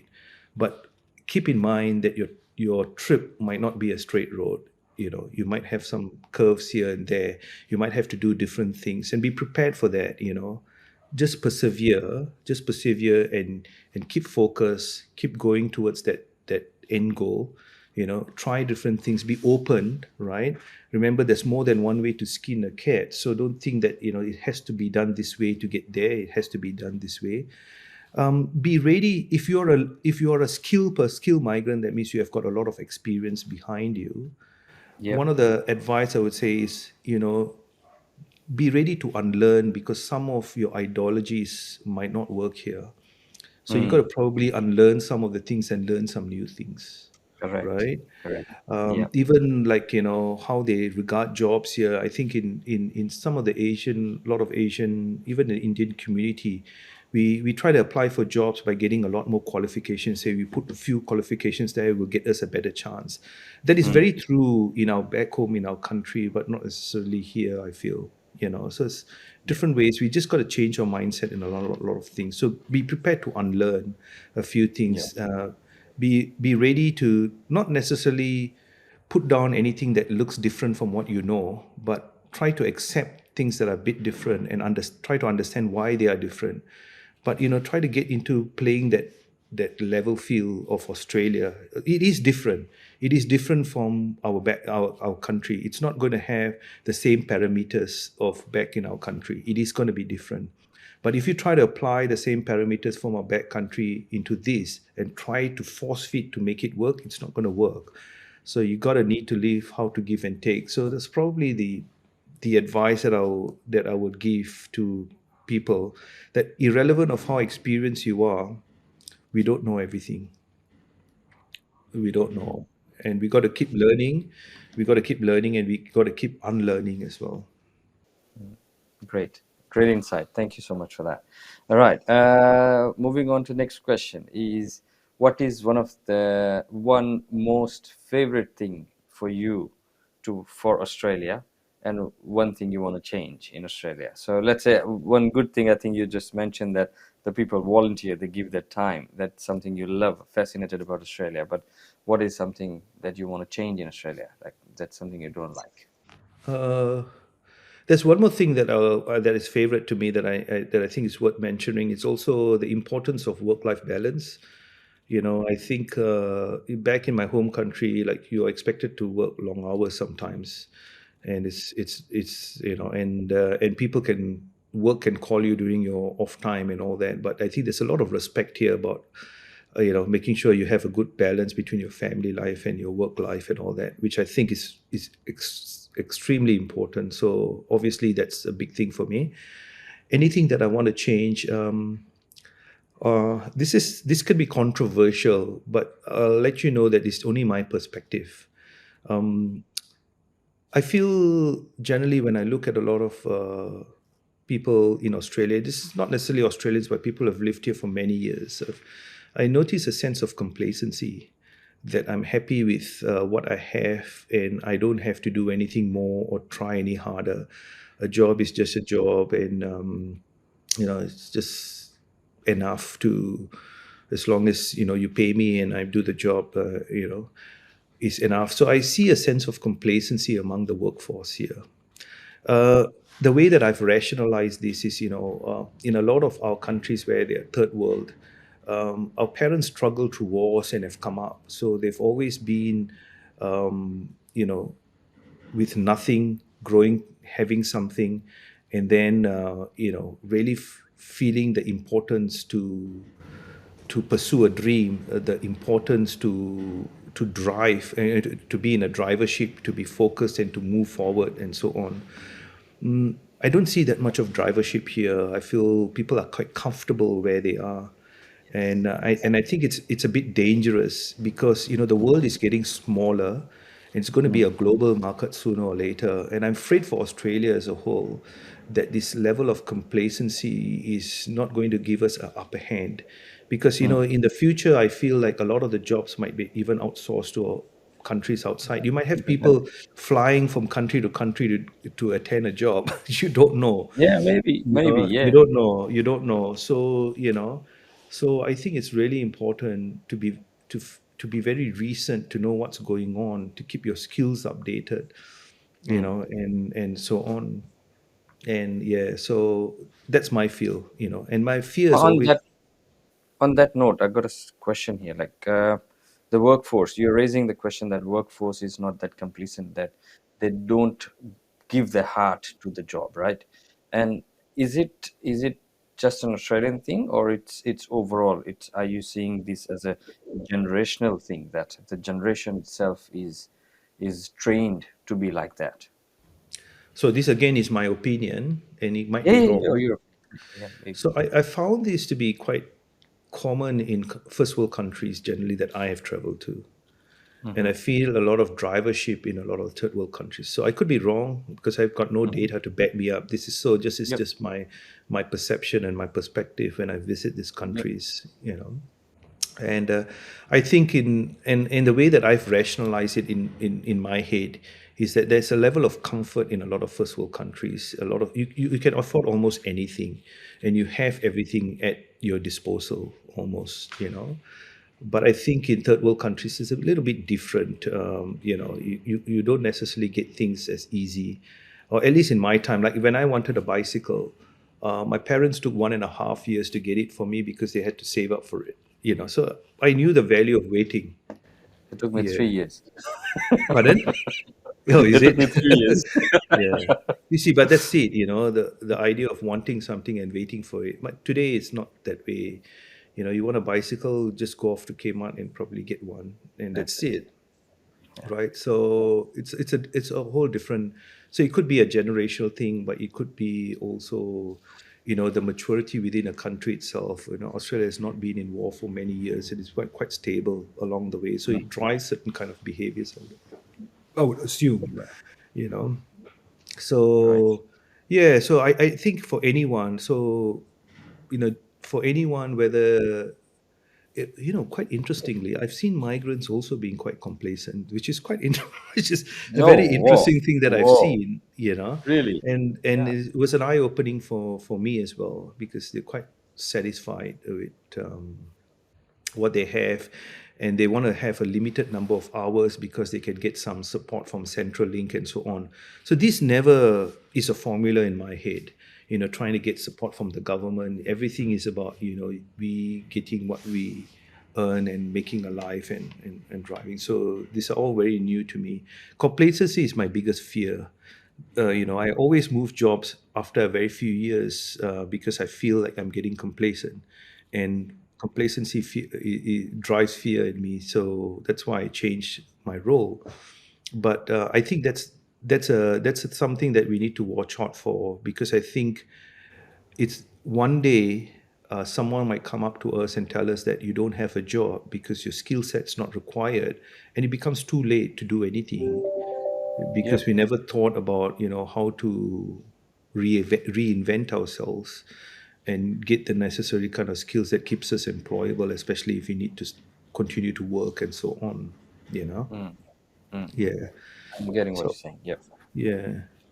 Right. Right. No, it's absolutely. See, as an employer, have you ever faced issues, like with the employee cohort, everybody, who's working with you, that the migrants themselves are even better performing or less performing, or what is the tendency as an employer, what you see from your perspective? uh I've You see, the thing is, I value in my organization, I value diversity. So have people of all kinds of culture in my organization, and I'm proud to that. And also a balance between gender, male and female.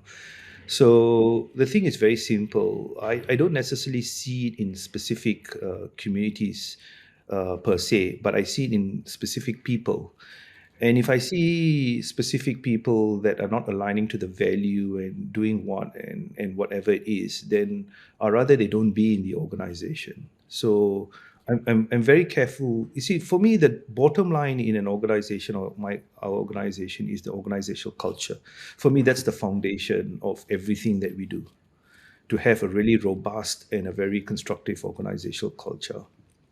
Yeah, and I think the culture is what's going to drive a lot of the behaviors within the organization, and how Mm. you showcase the values of your organization. So anyone that is able to subscribe to the value, whether be it a migrant from whatever country or an Australian or whatever, then I'm in for it. You'll be successful working here. And quite interestingly, I have people who are Australians and people who are migrants, everyone working in the organization, because they are sort of subscribed to this sort of organizational Values. culture. Great. So I think it's a very personal thing, though, and yeah, so I don't necessarily see it specific to any. And keep in mind, when I first joined the council, it was one of the five biggest council in Adelaide. I was the only different colored skin person in that organization. Wow, really? And that was in 2010. In 2010, and obviously after that they had different people. So I've been in quite a drastic change, and a lot of companies evolving to embrace a lot of migrants within the organization that have previously not, you know. So yeah, so I don't think it's um, I don't think it's specifically migrant centric, because I think more for me is more of making sure people have the right mindset that want to work, and irrelevant of what background you are. I'm happy to give you a shot. And to be honest, I have some Australians who are in my leadership team as well, who are phenomenal, phenomenal. I mean, they've not traveled so much, but their mindset and the way they think about work is so mature, quite amazing. And I don't know how they've built this skill set. I've built it because I've managed to go around the world and work in Mm. different communities and all that. But and likewise, I've seen migrants who are also very driven. But again, I've seen Australians who are not very driven, and I've seen migrants who are not very driven either. So Right. I think it's back to an individual, right? Individuals. Correct. Correct. Excellent. Excellent. That's what I wanted to hear. So great. Thank you. Thank you for that. Okay. So now moving towards the government. A recent government. We have a change of government since last 1 year.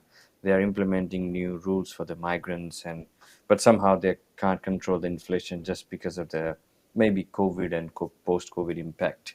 So what's your say about these things happening in Australia, inflation and rental crisis and all that? So how that impacting the migrants, and how can they manage? So I don't have the magic answer. What I can say is, I think the Labour government is probably more favorable towards migrants than I think the Liberal will be. And I can give you a simple example.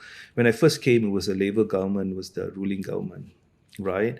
And at that time, I did a lot of certificate courses and all that completely free of charge.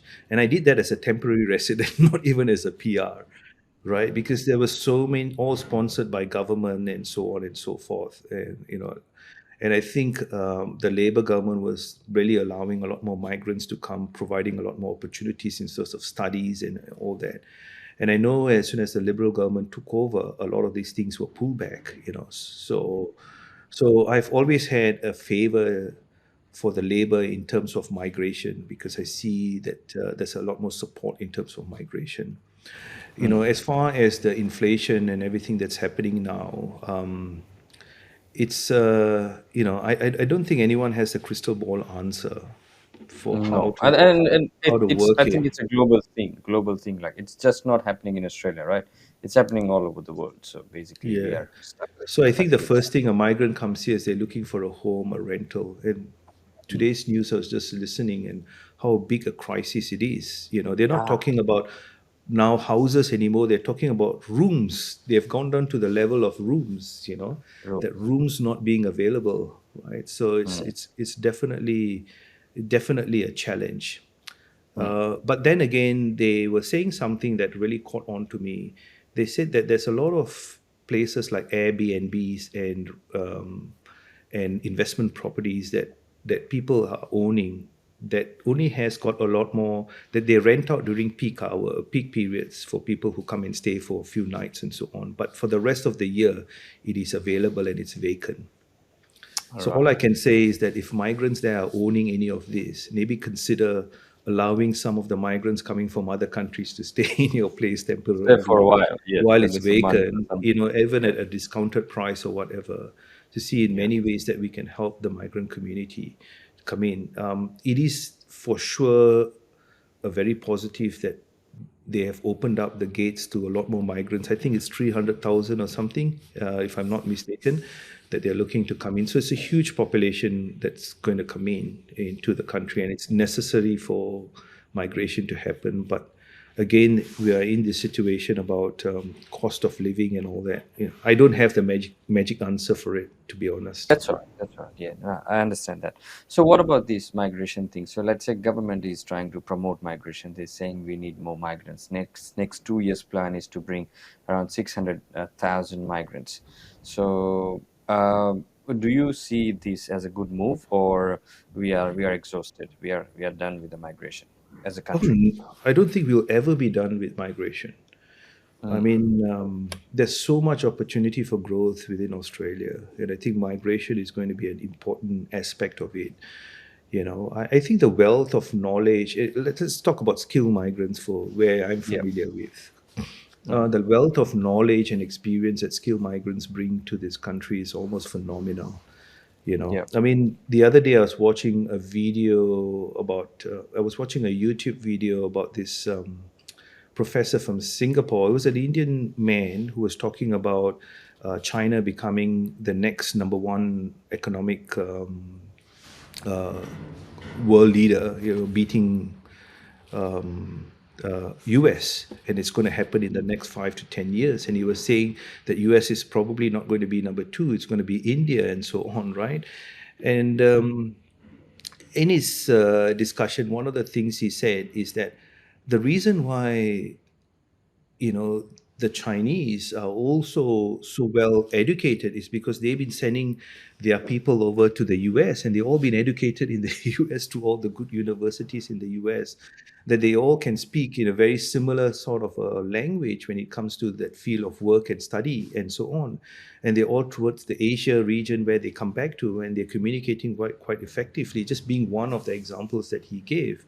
And I'm just thinking, like, the wealth of knowledge and experience that skilled migrants can bring into this country is phenomenal, based on the new industries that are going to come up within this sector in within Australia, and it's going to grow.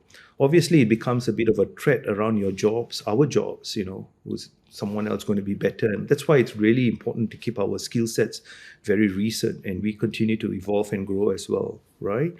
But I don't think it's ever going to end. I think that piece of work around migration is always going to be a stronghold. It's going to be critical to Australia's success, to be honest. Yep. Now, this fact is, I'll just want to bring up a fact that, all the students coming in Australia to Mm, study here as an international students, only 16% of them, we are like as a country, we are converting them to a migrant, or they are choosing to stay here in Australia. So out of 100 students, only 16 students are staying in Australia. The rest are going back to their home country. So we claim that we are providing the world-class education to the students, and we're just letting them go to their home mm, country, and their home country flourish, and mm, we are just still there as a country. mm, So yes, mm, we have to have some policies that bring the student here, and keep them here for a long time. And so migration after studying, that could be the key here. I think that one of the aspect they're looking at. Okay, so being a migrant, and this question I asked to my all guests. So that's a common question I ask to each and every guest, that what sorts of policy change you expect, or if you have a capacity to do it, what sorts of changes you will do in Australian migration system to make it better? What is an ideal migration policy according to you, basically? Uh, I think let me focus on skill migrant because that's the area that I'm familiar with. Obviously Yeah. we got migration to students, migration to refugees, and a lot of other modes of coming into the country. But if I focus on the skill migration, migrants, I think the government does a really good job in trying to make us the skill sets recent so that people are assessed and brought into the country. But I feel like the government shouldn't stop there. You know, Hmm. I think they should also help to facilitate to some extent, just not saying that you are qualified to come here, but also facilitating the fact on trying to get some employment as well for those people who Hmm. they brought on board. I think that's just a sense of responsibility that the country should have. Because you do all this work and saying that you need all these skills, and then you bring all these people on board, and then you just basically dump them in a state and then say, okay, go find a job, right? I don't know how that adds value because not everyone is Right. finding a job in the skill set that they need to be hired, or the government is saying is a gap. They're going and finding a job just to survive, so they're doing any kind of job, right? But if you're bringing specific skill sets into the country, then help facilitate that process, put in some infrastructure for skilled migrants to come in, but also help them seeking jobs, giving them some tips and tricks and all that, and facilitating that process. It's a quite different process compared to any other country, that whole exercise, and it's quite confronting for migrants coming in because you're already dealing with a lot of change, and then you're also dealing with the pressures of finding work, which is almost a necessity to survive. So if they could help facilitate a bit of that process, now then if a migrant decides that, all right, I don't want these, I will go figure out things myself, that's a choice that they can make. But I think a little bit more hand holding would be useful, and I think it will actually invite a lot more migrants to stay here, because I think we have lost quite a few people who have gone back because of this. Hmm. You're right, absolutely. And that happens, yes. And great insights. Yeah, I like it the way you asked that. Yes, that sort of support that migrants needed. And I think it's always a gap between these two things, like bringing the migrants and putting them into the job market itself. Having work rights, having people here in Australia, that will not solve the problem. Directing them to the right market, right jobs, and showing them at least a good pathway to the jobs will be the key for the country's growth, overall growth. And that's fantastic. Thank you so much for that. Okay, do you want to say something before you go to all the migrants community who are in Australia, overseas, listening to you, and any piece of advice, please go ahead. Okay. If there's anything I would say about migrants either making their move to Australia, or maybe commencing or in the early start of their journey here, I what I've provided you is different tips and tricks of what I've tried. And the way that I've got this is not because people have taught me a certain process. There's a lot of these things I've gone and observed. I've listened to other people. Then I've taken these concepts and I made these concepts my own. How would it's going to work for me? Then I can apply it. And I think that's what everyone needs to do as well. It's not about copying what I did and expecting the same results, or copying what someone else's did and trying to get. You kind of embrace the ideology behind each of these different concepts, whether it's about interview skills, or whether it's about your mindset and keeping your mental health strong. The ideology is important. How you're going to make it work for you is completely up to you, and you need to do it. Do what makes sense to you. The concepts are important, the ideology is important, but you got to make it your own. At the end of the day, think about your point of difference. If you fall into that space where there's a high demand but there's also high supply, then you have a lot of competition that you're going to face. Competition is okay, but what's your point of difference? What's your differentiation strategy that's going to make you stand out? You have to be doing something different. I'll end with this quote. You can't do the same thing the same way and expect a different outcome. So that's the definition of insanity, right? So let's just keep in mind that we can't do the same thing the same way expecting that will be a different outcome. You've got to change the way that you approach things if you want a different outcome. Great. Thank you so much, Mr. Rajan. It was a pleasure having you on our show. It was an insightful session. Like I usually finish my session in 1.5 hours, but we are just almost, going to more than 2 hours. And thank you for being with us and sharing your journey, Australian journey, I would say. It looks like a fantastic journey, and we wish that the rest of the journey in Australia will be great as well, and maybe 10 times better than the one you had previously. Oh, And thank we you. wish you the best of luck for everything.